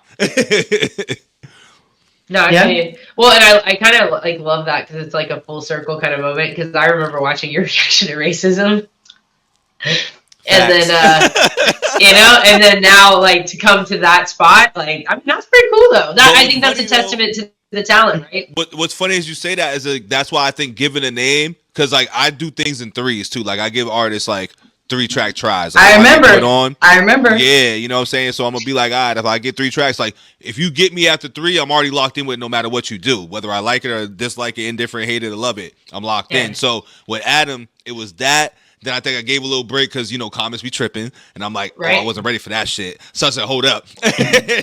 Then I came back to it. I think that's when I got given a name.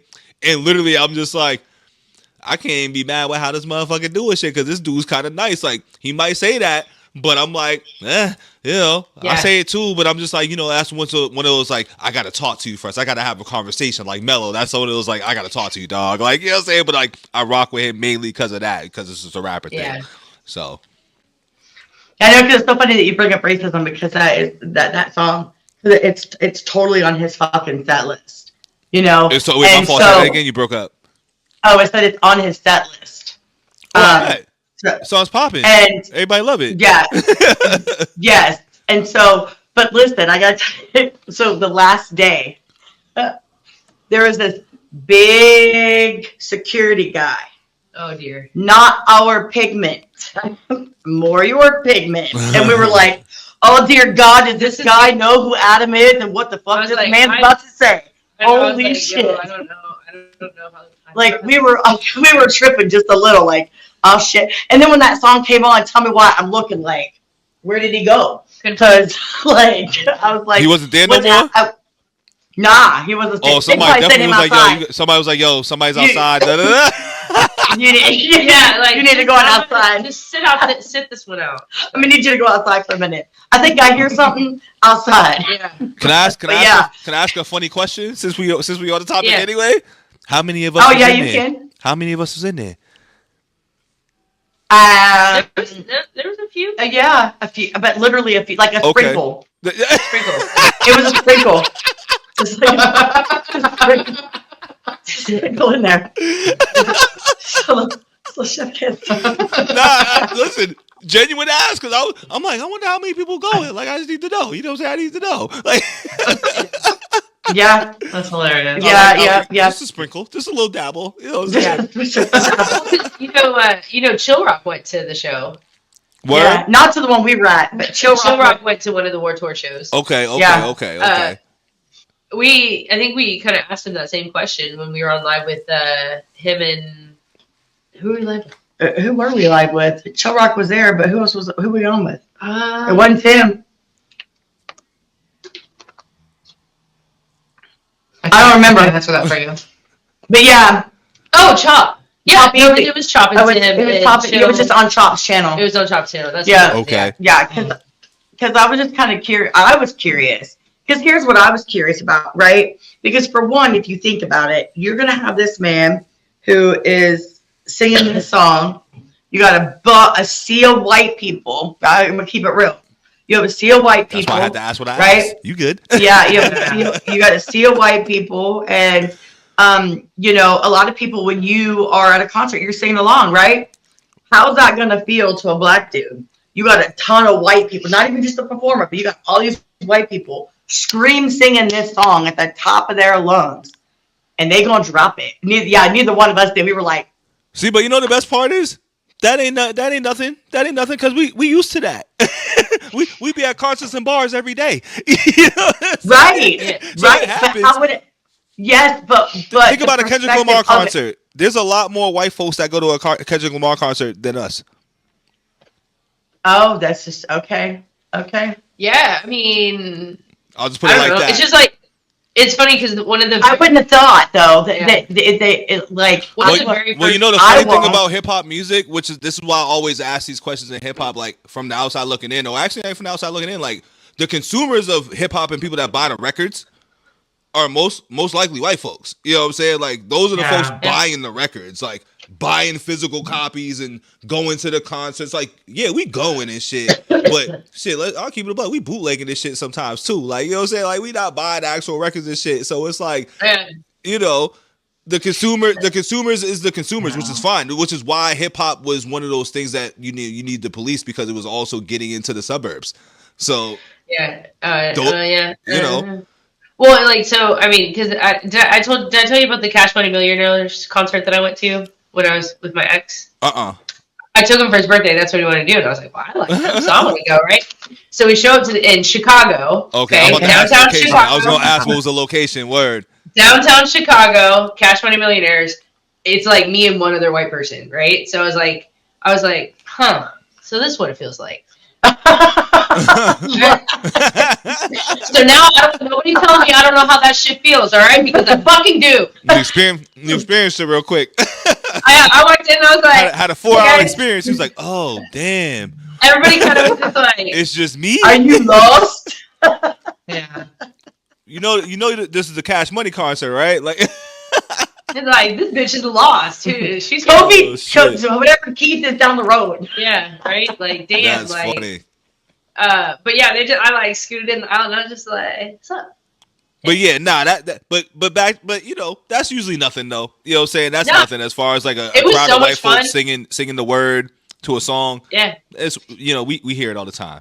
You know what I'm saying? I know, but I'm asking from the point of you taking such issue with Adam. Actually, because we know that's one of your biggest, pet peeves. Yeah, right. Like little pump your brakes, right? You were like, whoa. I gotta ask my questions, right.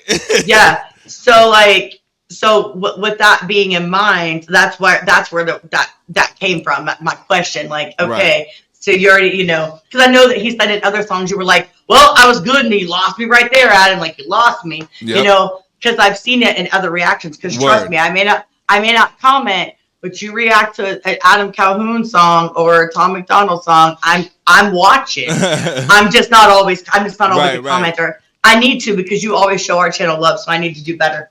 But yeah, that's why I was asking. Just because I know how you are, so I'm like, well, how would it be then? Like, he's singing like what you already don't care for. Mm-hmm. So you've got the performer singing, whose pigment is not the same as yours, and then now you've got the Sia audience. Pigment is also not the same as yours. So how would that make somebody like you feel? Like in that moment? There's so many levels to it. It's always, so for me, it's always going to be cringe deep down. It'll always be cringe deep down. Like that's just me. You know what I'm saying? Yeah. Now to the surface level of it, if I'm in a fucking sea of people that are just saying it, I can't fight every single person in the crowd. I can't be out here be like, stop. Yo, you can't do it. Like I can't do any of that. You know what I'm saying? Like, oh my God. So it's one of those like, what am I going to be mad for about that? And then on top of that, like I'm a context guy. Like for me, when it comes to the word, I don't approve of people saying it to me, you know what I'm saying? Because once again, we got to build a level of relationship where if you want to try to test it, we're going to talk about it. But like, I'm not a person that wants to hear it, but I'm also not really one to get offended. I just like to know where it's coming from context, and in the likes of a song like that and at a concert, that's not a concert. Like that's almost as equivalent to being in a car and singing the song yourself. You know what I'm saying? That's how I look at that thing. You know what I'm saying? Now, if it's like everyday conversation and casual talk amongst like me and you, like I'm one of those people where like if I'm not saying it to you, I don't expect for you to dump it out to me. You know what I'm saying? Like that's how I always look at that too, because then that's always context too. Because it's like what would make? Because if I'm not comfortable saying it around you, why do you feel more comfortable to say it around me? Just because, for example, you know other people that may allow you, which is once again there's levels to it. If you know somebody else that allows you to do it, doesn't give you the right of way or the pass to say it to somebody else as well either, because that's not a willy-nilly word for anybody. You know what I'm saying? But it goes back to the original context. We know the meaning of it in the dictionary, but we know how that word was used from the opposing folks. You know, we'll put it like that. From opposing folks, we know how the word's used. So that's why the word's always so sensitive. And people will always be like, well, I say it here and I say it there. And that's like, that's fine. Say it wherever you want. Nobody's policing or telling you what to say or where to say. But it's like, it's almost like, what is it? There's a time and a place for everything. And when it comes to that word, especially when it comes from people that may not look like me, it's like, pick and choose when you say it. Like, sometimes people take the risk and make it bold and say it, but at the end of the day, it's like if you don't know that person like that, or if like you're not cool with them, it's probably best to not go that route. You know what I'm saying? And like that's just what it is with the word sometimes. But if you're around people that say it, I'm like, it is what it is. But context. It boils really down to context. Like with a concert, I don't care about a concert, but it's once again, the boil point is always going to be cringe. But at the end of the day, I'm not getting mad about things. Like even with Adam, if I hear him saying it in a song, right, I'll be like, damn, he said it in the song, cringe to the core, right? But at the end of the day, I'm like, all right, he said it in the song. I may deduct certain things because like I listen to a lot of white rappers too, and a lot of white rappers I listen to don't have to use the word in their lyrics to get their lyrics across, because I also feel like, and this is what I've also said before, I'm like, I feel like it lacks creativity in the writing aspect as a white artist to throw the word in there, because it's like you know where that word goes as a white artist rapping it. You know what I'm saying? You know what you're sparking doing it, versus like, all right, I can be creative, especially if you're dope. That's why I hold Adam to like even the standard that I hold him to when I hear him say it, because I'm like, you can be better than that. You know what I'm saying? That's how I look at it. I'm like, you can always be better than that. I feel like that too sometimes too, not to interrupt you, I feel like that sometimes too with black artists as well. I feel like sometimes, you know, especially on certain songs that I do hear, it'll have a like banging beat, you know, it's a great song, but then it's, you know, and this and that and this and that over and over and over again. Okay, you know what you might want to go back, sit down, pen and pad, and come up with something else, because you can take it still with you. It's just filler. You know what I mean?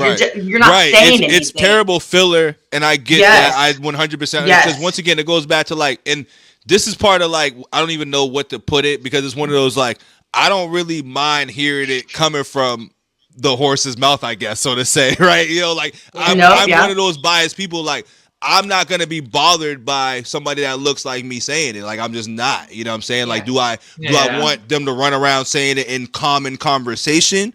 Nah, because that's not how we're talking in common conversation. You know what I'm saying? Like sometimes we are, but you know, in the music, I'm just like, that's kind of just how it was. You know what I'm saying? It's just one of those like, it's how it was type of things. And it's like, I'm not going to like police it, and I'm not going to sit here and praise it. Like, yes, you can be better. Because once again, rappers can rap without cussing.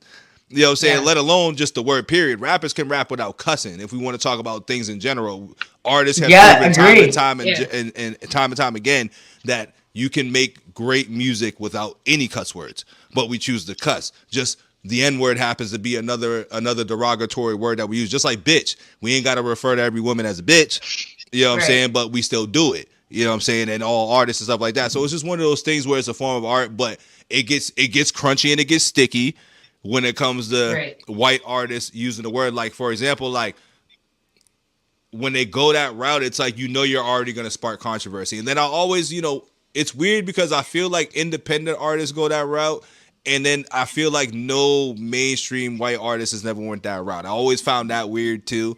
In like the 2020, so to say, I'm like, there's an uptick of rappers wanting to go using the N-word in their raps and stuff versus like, you know, how it was before. So it's also very new and different to me, especially when like we're all we're all seasoned folks in the game. You know what I'm saying? So Yeah. we've grown up and seen things. So I know it's all about the environment and where you're at. But I'm like, it's also one of those, I know, like, if you respect the culture and you respect artists that you've grown up liking, how would you feel, or would you allow that art? Would you say that in front of your favorite artist? Is how I look at things. You know what I'm saying? That's how I always look at that. Like, would you throw that out in your favorite artist's face? I don't know. Some artists would, some artists wouldn't. They can stand on it and they raps all they want, but when it comes down to that face to face, a lot of people aren't going to do that. And if sometimes they do, so you see the results a lot of those times, because that word is one of those words in real life. Like, because there's an internet way of using it, and then there's like a real life thing. And the way people use that word in real life, it's like there are consequences for that. You know what I'm saying? Versus like, absolutely. You know what I mean? Well, and I think that's why I tend to listen to the rap that I do, is because like it's used so little that I don't really have to like worry about it, which I like because you know, it's like, because you have to know your audience, right? But I can't know everybody. And so like, if I'm in a crowd of people and like, you know, DMX Rough Riders comes on, it's really hard to sing that song Every other word and censor yourself. Literally. Okay, like, so I kind of started like listening to the edited versions, like the radio versions, because they would cut those words out, and so it'd give me a filler word, because otherwise I'm out here sounding like I got fucking Tourette's, you know, like, because it's just so often that, you know, and you don't want to get, well, it's like, Bubba wanna die, Bubba wanna die, and I'm like, I can't do it, I can't. Okay, it's impossible. And the funny thing is, like, I feel like, once again, it's hard to get mad about the word sometimes when you hear people say it in songs, because it's in so many songs. You get what I'm saying? Like, that's my way of thinking about it. I'm like, I ain't about to get mad at somebody saying this shit in the song. Like, if we by ourselves, I'm like, dog, like, you know, like, come on, dog. But if we like amongst a bunch of people and it's a fucking concert of 20,000, what do I look like being mad at you? You enjoying yourself, you know what I'm saying? Just like everybody else. And that's one of those songs, like, I know every word to that song. Okay, and I used to sing it proudly. That was my jam when I was like in 8th grade. Shit's a banger. So, it's just a good song. I mean, and you know, but now it's like I'm super self-conscious about that, so I tend to not listen to a lot of mainstream music because of that. So that's legit. Word. Yeah, Plus, independents are better. Yeah, obviously, superior artists. Now I got another verses or another answering why for y'all, and this is like TV show edition. Are you guys familiar with Breaking Bad, Walking Dead? Yeah. Okay. I don't know about Carol. Yeah. Well, we'll save that, because I want to ask that when Carol gets back. I feel like she might be familiar, but we'll do Friends or Saved by the Bell. Oh, I already know Carol gets for that. Carol wants to be here for that one too. Well, shit, we'll just pause for a second. We'll just pause. Let's wait for her to come back. Fuck it. That's hard though, because I was in like I felt like two different generations, like, because when I was watching like as a kid, and when I was watching more as like a teenager and adult. But they both was out around the same time. I feel like though, like they both kind of like overlapped each other. They did overlap. Yeah, they overlapped a little bit. So because like Friends came on later in I want to say towards the evening, and Saved by the Bell was always in the afternoon, because it was like fair. Saved by the Bell, then Fresh Prince, and then Family Matters, and then like Roseanne and Home Improvement, and like there'd be 2 episodes of each, and they would, you know, play. And I would literally, the time I got home from school, I started with Saved by the Bell, and then I'd watch it all the way through till dinner time, which was Roseanne, and it came on at like 7, and then Home Improvement was like right after that or something like that. Or maybe Home Improvement is a sleeper show. That is a sleeper show right there. That shit is so funny. It's so funny. Big facts. That used to be my show. I liked it better when because who used to be like the fucking main like character? Not Tim Allen and not Patricia, but like the kid, Jonathan Austin Taylor or some shit like that. Jonathan Taylor Thomas. Yeah, there we go. Like, I know he had different names. Like I know, like he was popping. Yeah, and then it was Zachary Bryan and didn't he do like Peter Pan and shit? Like he did mad shit. He did everything. Yeah, he was in a movie where Chevy Chase was his like stepdad. You know what I got? I got a good one for since we here real quick. Home Improvement or Malcolm in the Middle. Oh, Home Improvement, hands down. Ooh, see, I don't know. I feel like I fucked with Malcolm in the Middle hard. Like Malcolm in the Middle was more like into like my like early adolescence, teen years, and I feel like Home Improvement was more like when I was a child. So like I didn't like look at the TV shows the same. So I think I got to stick with Malcolm in the Middle more just because of that. Right. Yeah, and I think the characters were better. I think because remember it was three brothers against three brothers. I'll take Malcolm and the Middle's brothers over the Allens all day. Yeah. Yeah, no, I loved Home Improvement. So I was like obsessed with JTT. Like that was my. There like, you go. I had the posters on the wall and everything. And they both had their stars too. Him and Frankie Muniz were both like superstars in their own rights too. Man of the House. That was the name of it, and it was Man of the House. Okay. And he like lived with a single mom kind of thing, and she was dating Chevy Chase or whatever. They were getting married, and he was like trying to break them up. But then it ended up really liking him, and it's happily ever after. But see, I'll tell you, they both tough. You know why? Because even Bryan Cranston, he was Walter White, and then Tim Allen was Santa Claus and like everything else under the sun. Oh yeah. Great movie. So like they both had like real great. Strong fathers, strong like kid characters. The moms were fire too. Now I feel like the mom was more famous than the mom in Malcolm in the Middle, though. I might have to say that though. I think the mom, and that was a little bit more famous than the mom, the Malcolm in the Middle. Yeah, because I can't remember what she did. Ask me what now? Oh, what up, Archie? What up?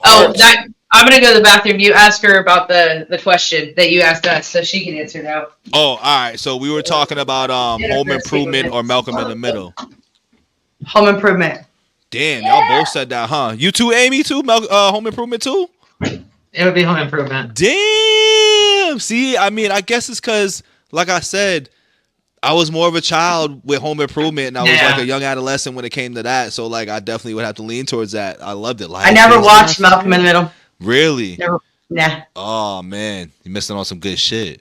Yeah, like I know the name of it. I knew what you were talking about. I knew it was a sitcom, but I never watched it. Well, and that's the thing. Like I watched Home Improvement, but I didn't because I was always out in the garage playing guitar, and I didn't watch a lot of shows. I mean, I did. I watched Breaking Bad and all that stuff, but I mean, obviously that's later on. Right.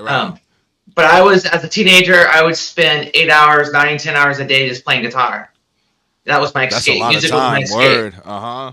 Yeah, it was just my escape. I didn't like my family at that time, being a teenager, and music was it. That was it. So you've been in music for a long, long time then, basically. Then you've been doing music like your whole life. Yeah. Yeah, my whole life. Nice.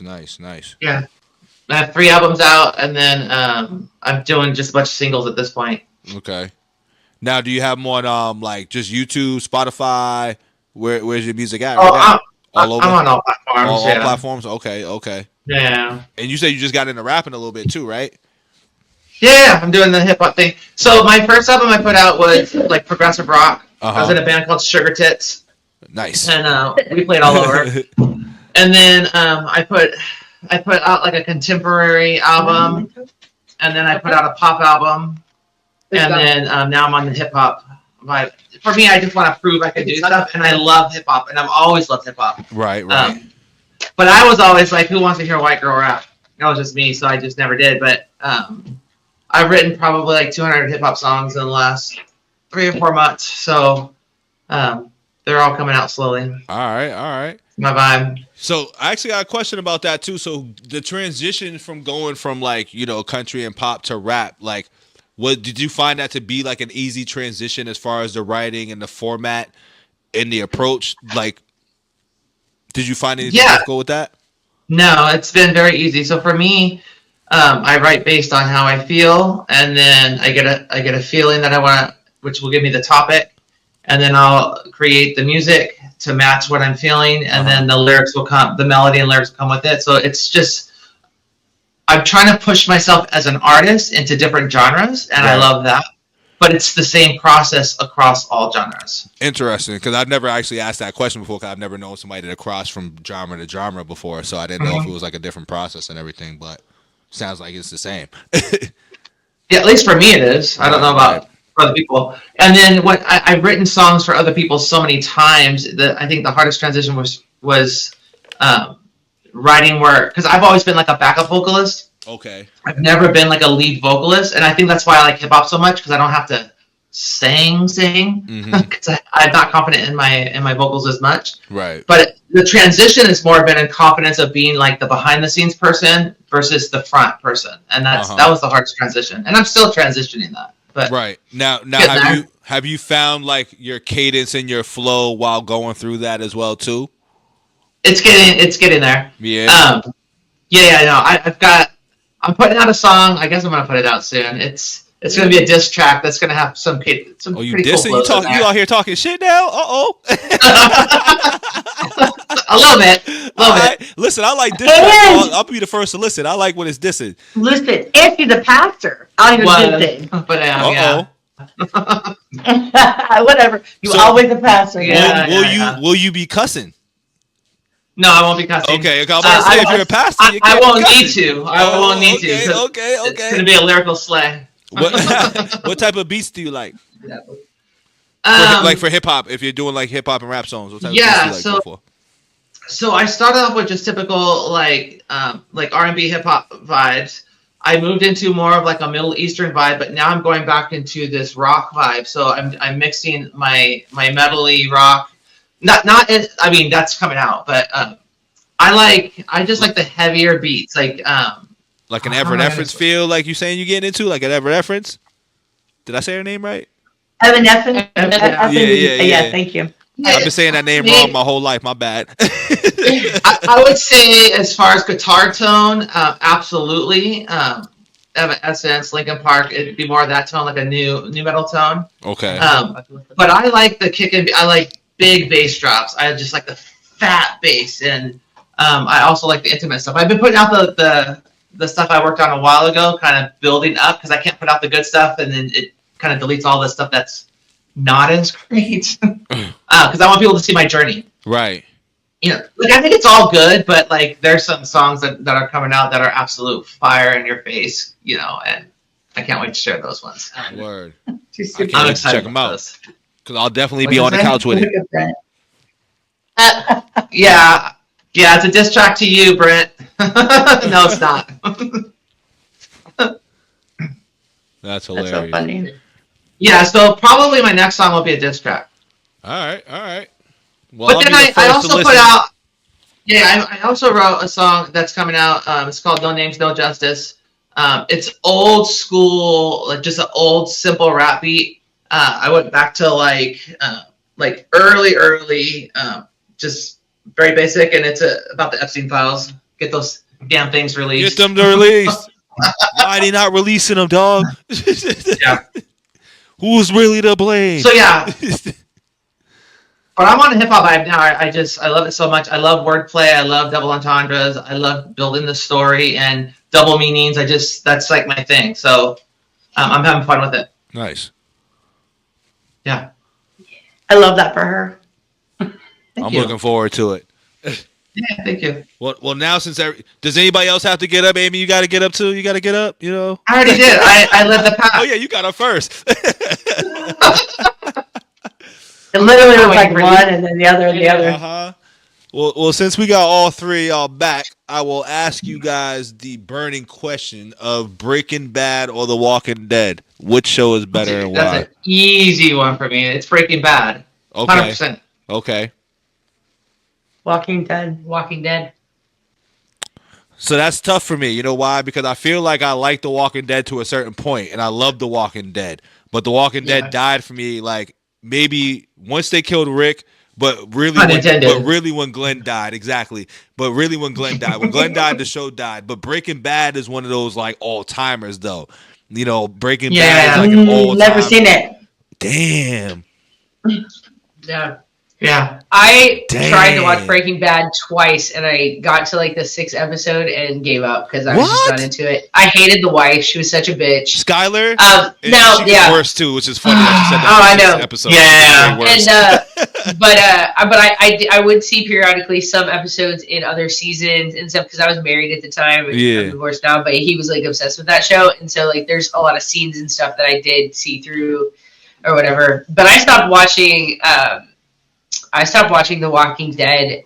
Like they had killed. Funny enough, her name was Carol. They had killed Carol. Carol killed a couple of people because they got sick and they were going to die. Oh, yep, that was in season 3. Season 3 when they was at the prison. Yeah, but and then I saw a couple of episodes past that. But like Daryl Dixon was my dude. But I loved it. I've loved Norman Reedus. since he was in the Boondock Saints is like is my favorite movie of all time. It's like a cult classic from back in the day. But which one? The Boondock Saints takes place in Boston, but it's so good. Never seen that either. I zoned for a second there. Oh my god, it's so good. But yeah, but The Walking Dead, like I preferred The Walking Dead over Breaking Bad for sure. I don't watch a lot of TV. But Stranger Things would be my vibe. I'm waiting for this next season.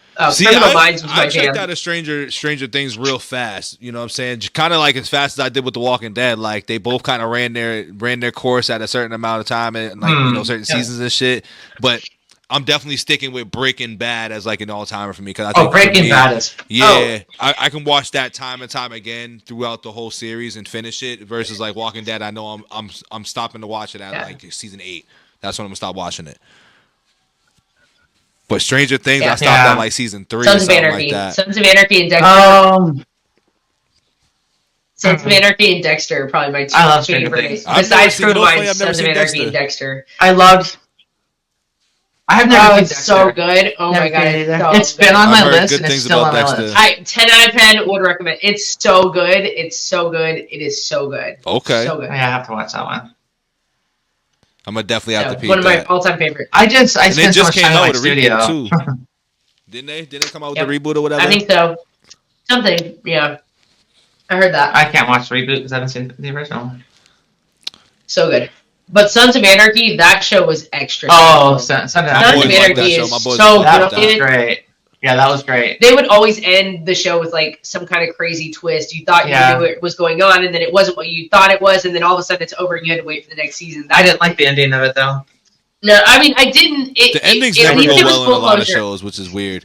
It was an accurate ending. I felt like I mean, it was not a happy ending, but it was like it made sense, like the way it ended. I didn't like it. But now the one ending it was like the Game of Thrones. I was gonna say Game of Thrones ending. Fuck that. Yeah. Fuck that show. Yeah, they ruined it. Damn, Carol, you gotta catch up, dog. You missing some classics out here. I seriously don't really watch. We may have to do some like movie reactions or TV like reactions. Really just they'll all get blocked. Yeah. What's funny though is that I've never really watched TV shows or series like that until probably like 2010 when like The Walking Dead and Breaking Bad came out. That's when I started watching TV shows like that. So I was kind of like you, Carol, for a little bit. And then I got sucked into it, those shows, and then like, Power and shit like that. And then I just started going back and watching shit like The X-Files, which is one of my favorite shows of all time. But so my favorite TV programming is YouTube. And then I also she's like it's the Uncle Beto channel. the season 2 coming out soon. Right? They do. But no, I watch Friends. I watch Friends and Big Bang Theory. Yeah, that's what I watch. Fair. Big Bang Theory. I've never watched the Big Bang Theory, though. I'm not gonna lie. I've never watched that though. Yeah, it's pretty good. It's pretty good. Yeah. If you want short, like little, And of course, I love Friends. Yeah. Yeah, Friends is a classic. Friends is my shit. Yeah, that's all I do because it's like it's white noise for me because I'm on my phone so much. I'm scrolling so much. That's racist. I'm sorry. It's black noise and white noise together, and it made that static. It's mixed noise. And mixed noise. But I put it on in the background, so I have interracial noise. Interracial noise. So I have something to listen to behind me, but I'm usually on my phone. So fair. Watching your reactions that I don't comment on. After I be up in there every time, I be all up in y'all comments. Talking That's what shit, I said. Time I need to be better. I know. She won't even get in our own comment section. Like, she'll heart a comment or whatever and, like, read it and be like, oh, that's so nice. And I'm like, you have to comment back. Like, what are you talking about? She leaves comments on mine all the time. Yeah. Well, but not on everybody's. And, like, I try to comment I just thought she did it for everybody. Is it just me? I'm not gonna comment if somebody leaves like a bunch of like a series of emojis or something, but like I try and early on at least respond to everybody who says something. Yeah, because I feel like I like it once in a while. It's like being left on red. You like it, be like, yeah, I saw your shit. I just chose not to answer. I got nothing to say to this shit. Like, yeah. So it's like it's the equivalent of being left on red. I'm so guilty. Yeah, she is. It all depends on how I'm feeling that day. For the most part, I try to definitely like get back to every comment, but if like they get out of hand, or if it's like a month over like some time and shit, I'm like, damn, some of these might get the like. You know what I'm saying? Right, yeah. But it's funny because you think about it, and it is being like left on red. I love it when someone leaves a comment on a video you did like 3 years ago. They're talking about one specific thing you said, and you're like, I don't know what I said. I don't even remember what I said. I have no idea. Yeah. What are you talking about? I'm so active on my phone. Sometimes I'll be like, yo, what are they talking about? I'll just go back and watch and see what they mean. And then I'm guilty. Yeah. You're like, what did I say to piss this person off? Hold on, let me find it. Let me find out so I can comment back. I feel like commenting today. I got time today. Yeah, I want to be petty. Oh yeah, I love that I got time today days. I love those days. Because Uncle BITO'S great. When we drop a video, he wouldn't say, "I'm just here to show support." Like even though he doesn't like care for that Tom song we just did, he always shows up for support. Archie be coming in, leaving comments, and be leaving it. I'm just like, oh look, I liked your video. Yeah. Like all support is good support. The support's free. It's all a click of a button. I'm so bad about though. So bad. Even though the likes are anonymous, the likes are very anonymous. Yeah. I know. I'm saying he don't know that I'm liking his videos, but I'm there. I hit the button. It's like I saw it. I was actively watching. Okay, I showed up. Damn it. I left my heart for my attendance check. Yeah. Facts. I'm gonna start just leaving a heart in the comment. I'm just gonna go in the comments and just leave a heart. Yeah. Oh, I started doing that. Before. I got my go-to emoji responses. I'm like, all right, heart, fist, and a salute. Yeah, right. Yeah, there you go. Yeah, middle finger. Middle finger. Number one. Just so I have left, so I've acknowledged, Yeah. Because so many people do show support, and then I just feel like this bitch over here, like, yeah, hi. Let me ask y'all another question about my Trailer Made guy. So when did you discover Trailer Made? When did you guys discover Trailer Made? And Dismiss. Who were or who are your favorite Trailer Made members? Like your top 3? There's plenty of them because I call them Trailer Woo, so there's a lot of them, and I like all of them. But everybody has a favorite. That's their question. That's mean again. I'm still learning everybody. I don't know who they are. Okay, so we found them with Hard Target's Blasphemy. That's funny. That's how I found them too with Blasphemy, or maybe that and Hi Ryan between those two. It's so funny. Those songs are fire. Hell yeah. Trailer Made moves. So you can answer it too, Amy. You've heard some things. If you heard a little bit of things, you can answer it too. I went down the bunny trail of the diss tracks, and that's all I heard. The diss tracks. You got a sample size. Crew. This is yeah. We came up with that with Crowny. Woo Trailer Crew. Woo Trailer Crew. I call it Trailer Woo. I came up with that. Yeah. Woo Trailer. Because every other week I feel like they kept coming out with somebody new, and I'm like, damn, how many of these dudes are there, dog? Like, okay. Yeah, there's a lot of them apparently. So top 3. Keep doing this. You can keep talking. Top 3 for me. Oh, sorry. That's okay. It's gonna be no particular order, right? I don't got to give you a particular order. Yeah, don't got to be like an order. We never do orders in here because that means we're ranking and being like, this guy's better. Yeah. So it's gonna be Simple Man and Hard Target. Yeah. Okay, I'm with you on that. Those are my 2 as well. Just because of introduction purposes, which 2 did you pick? Simple Man and Hard Target. Excuse me, I ain't burping y'all. I mean, like it's... That's right. And then I got one more, and that's the hard part for me. You know what? I'm gonna go with the Queen of Trailer Made, Miss Corey Spires. Yeah. Okay. Well, since you did Corey Spires, I'm gonna have to go with Frank Thompson. But also, like, Crowley's really dope too, though. I know, but Hard Target and Simple Man are like and Diesel. I was gonna go between those 2. I haven't heard. Diesel got some slaps. Diesel got some slappers. Really? I can't wait to get into Diesel. Diesel's fire. I'm gonna have to get into. But then you got Dirty, because think about Payton and Dirty. Yeah. See, it's like no, that's Dirty. Like you get us Dirty. There's a lot. That's why I did y'all dirty like that. Yeah, there's a lot, man. There's a lot. Yeah. Trailer Woo, B. Yeah. Damn. I would say that Hard Target and Simple Man are the most listened to on my playlist for sure. Yeah, I'm gonna stick to what I said. Yeah. I'm gonna stick to what I said. And shout out Breadwin too. Like, I don't know if y'all pay attention to details on like their music videos and shit like that, but their music videos are fire lately. Like, I don't know what new feature he's been doing lately. Like, he's been doing these new details in his videos with this anamorphin and shit like that. I'm like, this dude's fire in the last couple of videos. Hell yeah, he's got some dope ass shit in there. Yeah. Yeah, he did it on what? Was it Dogs? He did Dogs. Them working in each other. With Simple Man. Yes. Yeah, that shit was so cool. The Tin Man, not the Tin Man, but I call him Simple RG3 and shit when he was the Terminator dude. Yeah.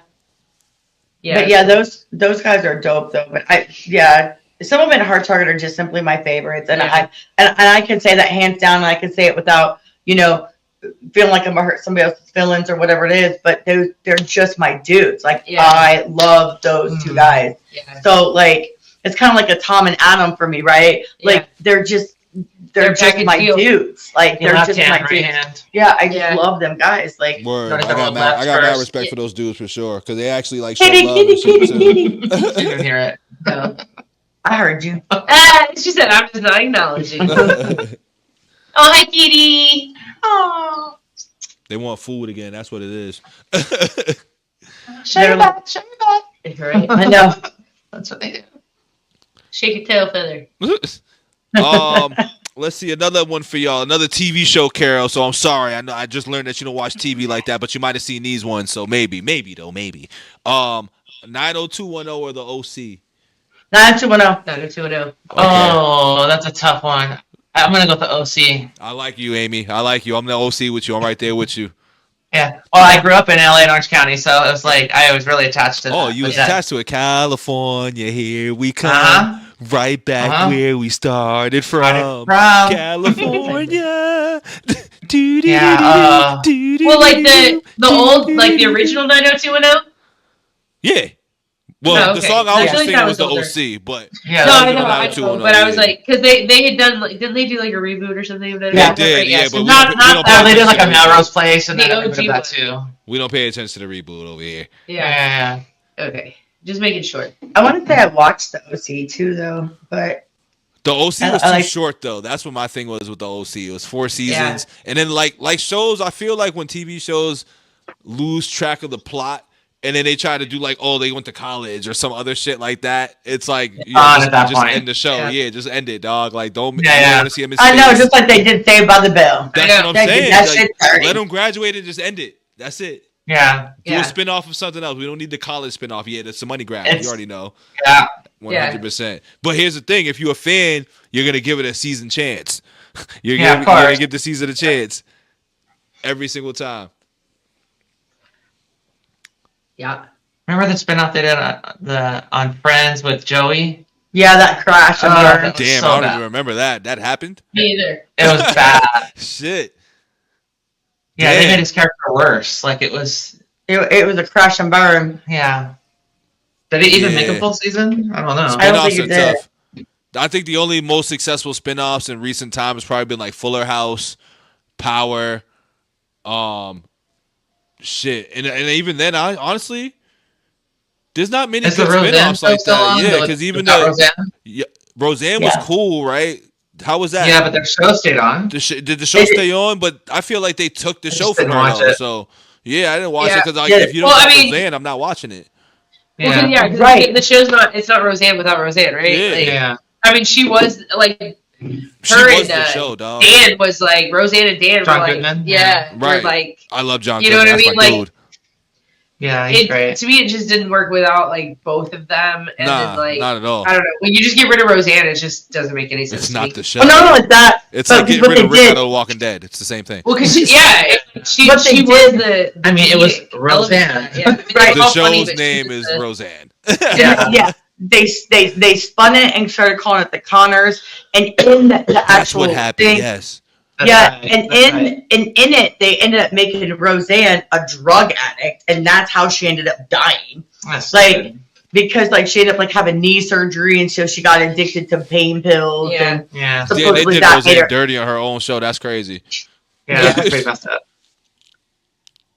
Over something taken way out of context of being some bullshit. Well, that's the whole reason why. She was wild. She was wilding on the shit. I ain't gonna lie, Roseanne was wilding though. She said some wild shit, dog. Heck yeah. But sometimes I'm not big on cancel culture, so yeah, no, me either. Like, because I mean, it's okay to not like it, but like to cancel someone, like to take away their livelihood and their job and stuff over it. I mean, see, I feel. Here's the thing. I don't know. I always feel that's crazy. I feel like if you are in the public eye and then you go on like, because once again, there's levels to things. And what if I recall, I feel like she went real crazy with that, like talking about like burning people in ovens and shit like that. I feel like it was something like that, right? Wasn't she on her? No. Wasn't she on her like anti, something? Wasn't she saying some wild shit online? Didn't she say some wild things? I might have to pull it up, but like, yeah, I don't know about that. I don't remember all that. Maybe. Because she got canceled for saying, what did Roseanne get canceled for again? Was it a political thing? Well, it's like there was two. It was a political thing. Yeah, because she like made a comment about somebody that, and she didn't know what they look like, and so because of what she said, it like I think they said she was like racist. She was racist or something. Was that what it was? Yeah, it was like the Trump thing. No, it's like she said something. See, I don't even know. It was so long, but I feel like when I seen it, I was like, nah, Roseanne, you can't. Well, and she even came out and apologized. She even came out and apologized. She was like, look, I didn't even know what this person looked like. I didn't, I wasn't doing it. Like, that's not what the whole point was or whatever. So, I mean, whether or not she did come out and apologize. So, but like, it's just, but it wasn't enough or whatever, and they just wanted her gone for good. So, but they try to do that with a lot of people. They tried to do that with the Harry Potter writer. So that's what it was. She said Muslim Brotherhood and Planet of the Apes had a baby. That's kind of crazy. Oh, that is messed up. That's kind of crazy, dog. But, yeah. I still don't like cancel culture. If you cancel one, you cancel them all, and it just it's a slippery slope in my opinion. No, that's the thing. But with cancel culture, like I don't like the term cancel culture, but I also do believe in like there's consequences in your actions. I believe in that. If you're out here on a public platform saying wild shit and you are representing a company or you're representing certain things and you go out on the end and say something like that, I feel like you deserve the consequences that come to you. You can't go out there and say that type of stuff. Political level, yeah. You know I mean? Well, like, I feel like any level too, like even with common folks, because people lose their jobs every day for going online for mocking somebody's death or doing whatever, because we've seen it with we've seen it with Homie, we've seen it with the George Floyd situations, we've seen it for time and time after time. People are out here doing wild shit and then wondering why they don't have jobs anymore. You got to conduct yourself a certain way in public. What you saying behind closed doors and shit like that, that's on you. But when you out in the public, there's a difference. You gotta conduct yourself a certain way. That's very true. You gotta conduct yourself a certain way, dog. It's like, it's freedom of speech doesn't mean freedom from consequence, but freedom at the same time, but no, it doesn't mean freedom from consequence. So if you get fired because it doesn't line up with your jobs, whatever, I suppose you could argue that, but at the same time, we're just ended up firing people for their opinions. And at that point, you start crossing them over. Gone too far. That's what, because you get into a little bit more. That's almost like fascism.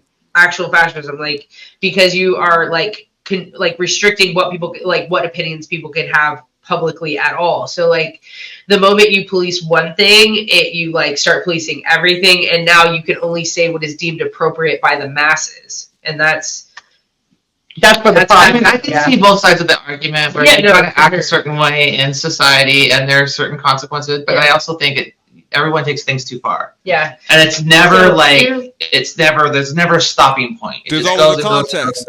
I think there's a context to everything. Like, for example, let's say Roseanne Barr situation. Her context is that she said what she said, which is wild, what she said. Look at who she represents. She represents a company where there's people that probably are Muslim. There's people that are, whatever race and ethnicity and creed and stuff like that. So you have to take that in consideration. I don't think that's cancel culture going too far. I think that's going by, you know where you're at. You understand your circumstances. You know what I mean?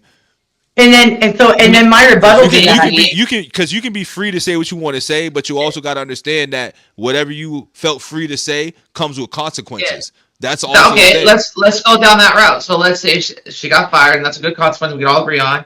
But people get canceled indefinitely where they can't get work again, and it just goes too far. And even after they apologize, they're still canceled. Well, when you can't get something after that, that's something where I feel like that's going a step too far, because getting fired from one place is one thing. But here's the thing, though. Let's go back to that. When you get fired from one place for, like, let's say stealing or something like that, right? Sometimes it's hard to get a job from somewhere else, you know what I'm saying? Because you got that on your record for stealing. So it's kind of the same thing to me. It's like a felon too, like, or somebody went to jail, like they can't get jobs and shit like that if they've been a convicted felon. So if you're a convicted, I don't know, racist person, whatever you want to say about the media shit, then like I can't see that being a problem, because you should have known better. It's kind of like you should have known not to steal. You should have known not to do X, Y, and Z. So everything has a consequence. So people don't. So people don't deserve a second chance. No, I believe people deserve a second chance, but if we're talking about being rehired and stuff like that, in terms of what Amy, in Amy's scenario, I'm not even saying rehired. I'm getting work anywhere. Or what about the context where it's culturally appropriate? You say something, 20 years later, they dig it up, and it's a different culture, different climate, and they hold that against you. That is always, those are always slippery slopes. I think that's whack. Pulling up something, but even then, that's a funny slope too, because I find that funny because I agree with you, but then I'm like, it all depends on what it is, right? Because once again, like if you're digging something up from like, because I think everything has a thing to it. Like, let's say if I got pulled up, like let's say Tim Allen, right? He got pulled up for like cocaine or whatever the fuck. He was like a Fed. He got arrested for that shit, right? But then you compare somebody who was at a white supremacist rally, right? Yeah, but that's not fair. Who was it that hosted the Oscars? The short Ricky Gervais? No, Kevin Hart. Oh, Kevin Hart. Kevin Hart thing, where he got canceled for a season there because of something he said 20 years ago, and he's a comedian, and he said a joke, and now it's inappropriate. It wasn't appropriate at the time, and they... Well, but I think always things because remember, what's crazy is like people used to allow, and I always thought this was gross, but people allow people marrying 13 to 14-year-olds like at a certain point in time in life too. Like everything used to change and be weird. Everything was weird back then. Everything was kind of weird. Yeah. What used to be acceptable back then probably shouldn't have been acceptable too.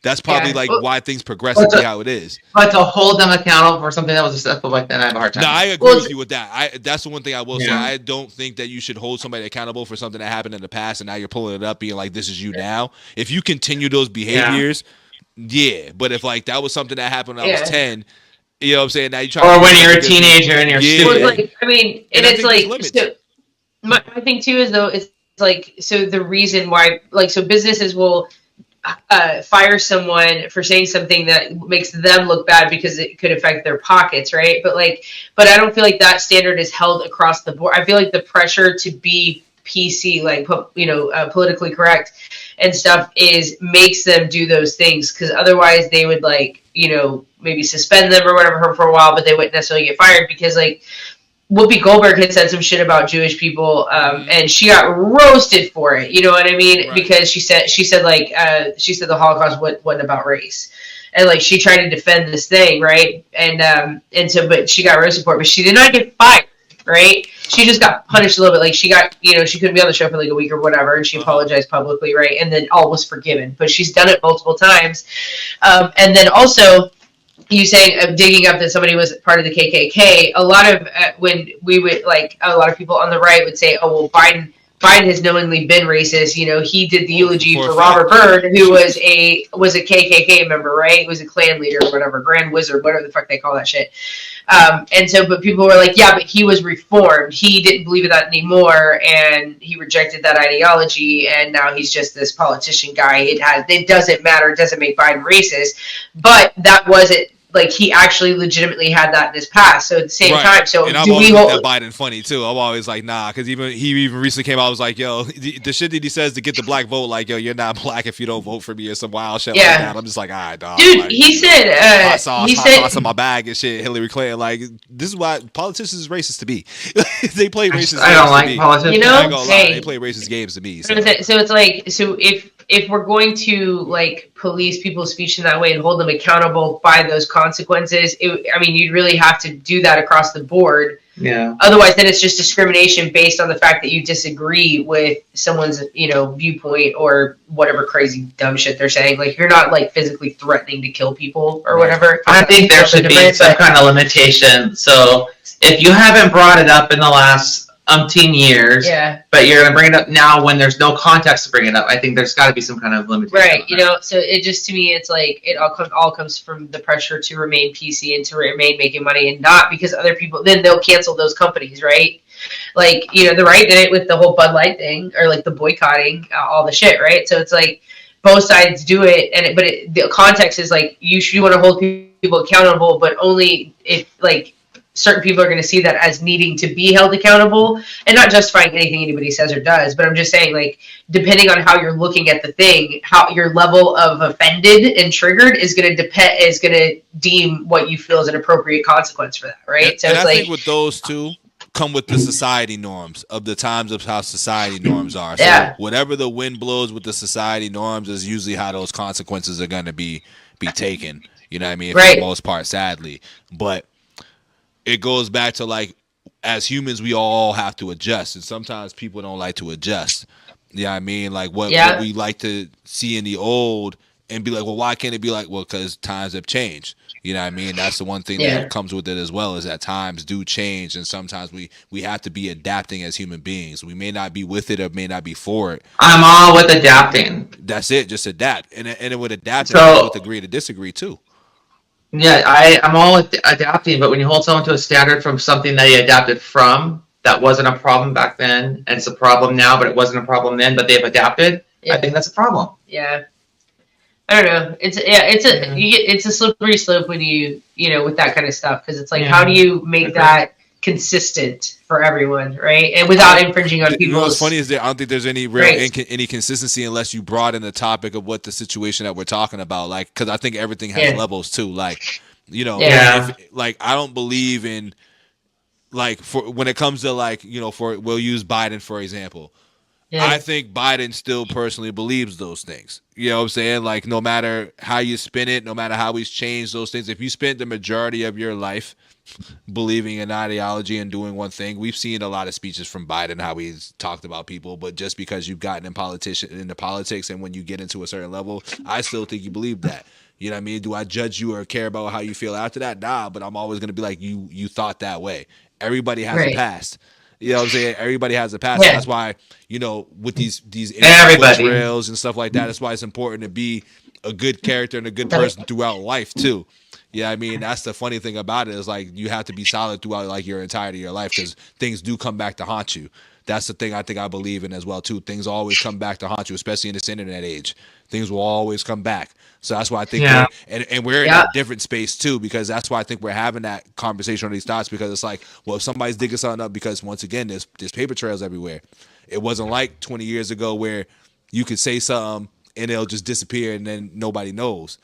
Everybody gonna find out because everything's recorded, everything's got an archive. So we're just in different times. Yeah. And I think some common sense is left, because you have, like, you can say hi to someone and now that's offensive to somebody, so they go and pull it up, and now you can't say hi, but everyone said hi. It wasn't even an issue. Right. But now it's an issue. Now you're going to hold me accountable for something that you don't like, that has never been an issue. Those are the kinds of things I'm talking about. Yeah. Where I don't like soft behavior. Yeah, like, there's a lot of sensitivity around. Like, a lot more sensitivity goes on in the world than it used to be.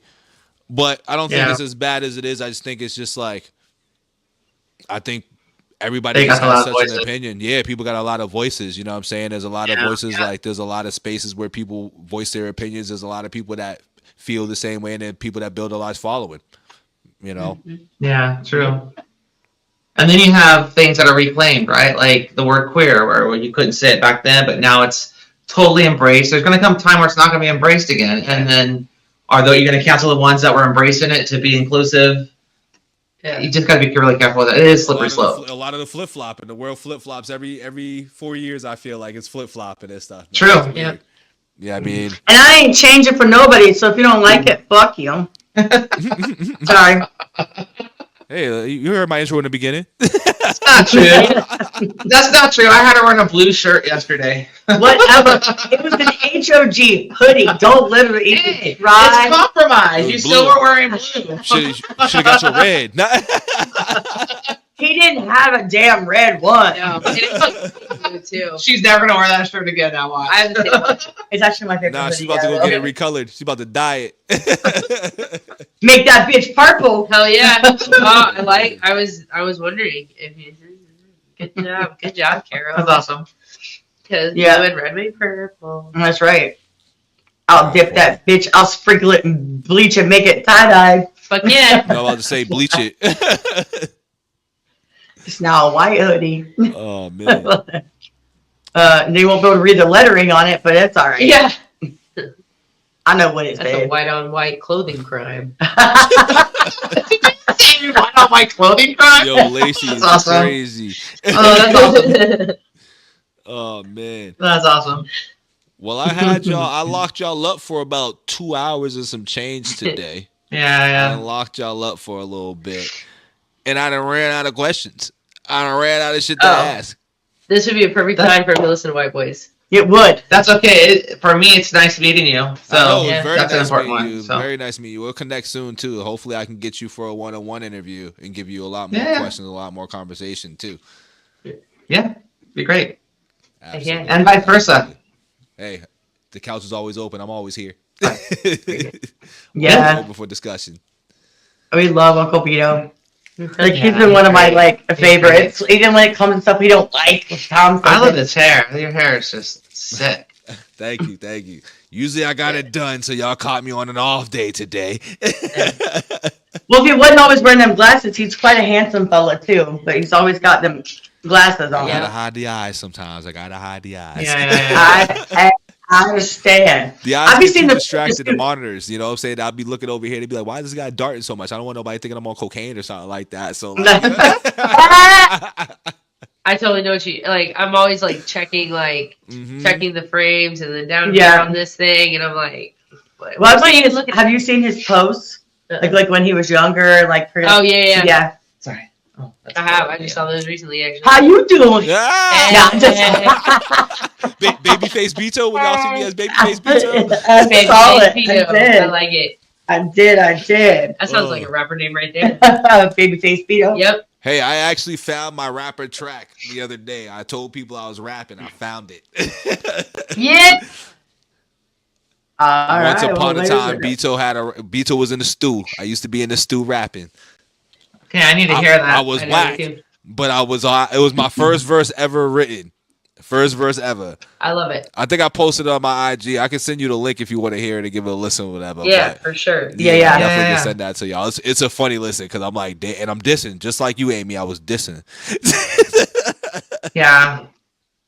This will be my third diss track, but I didn't release the other ones because I was like, just can't. I got a few disses out there. I just don't know what the rest of those are, but I got a few. Yeah. I think that's all I was doing for a little bit was diss raps.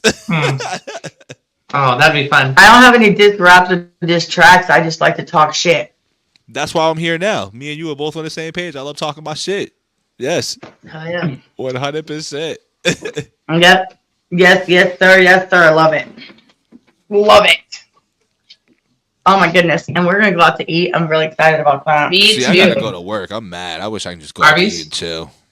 Right. We are not eating at Arby's. She told me. Arby's? We had Arby's last night. I was a total bitch. Anyways. I fucking love Arby's on the low too.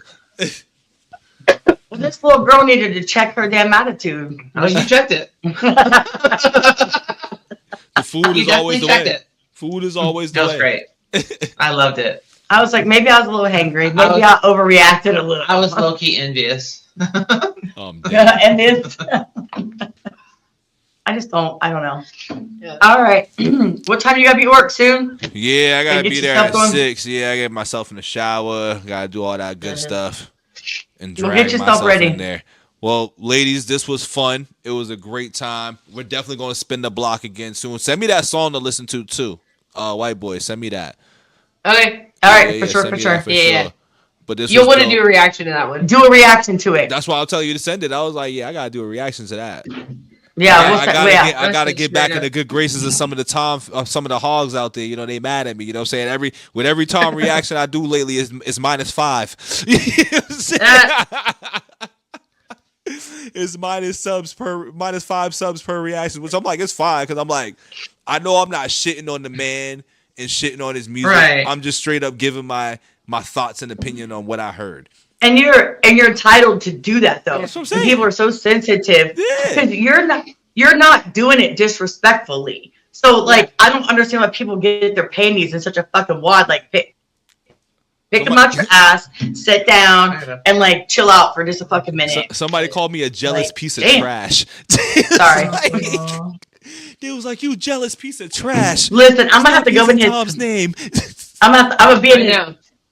He's about to see a whole bunch of me in his comments. Not gonna be like, "You're a stupid motherfucker." I'd be like, "Help!" I'd be like, "I need help! Help me!" Yeah, I'm coming, Beto. You just let me just set up the bat signal, and then that's when you'll find Carol in your comments. I'll be like, "Bitch, I need help." Oh, I gotta send out the light, man. Yeah. Word. Now I'm coming. Yeah, But sounds good. Definitely You gotta know how to do hit this me up. again. And I'm definitely about to get into some more Mac Streets too.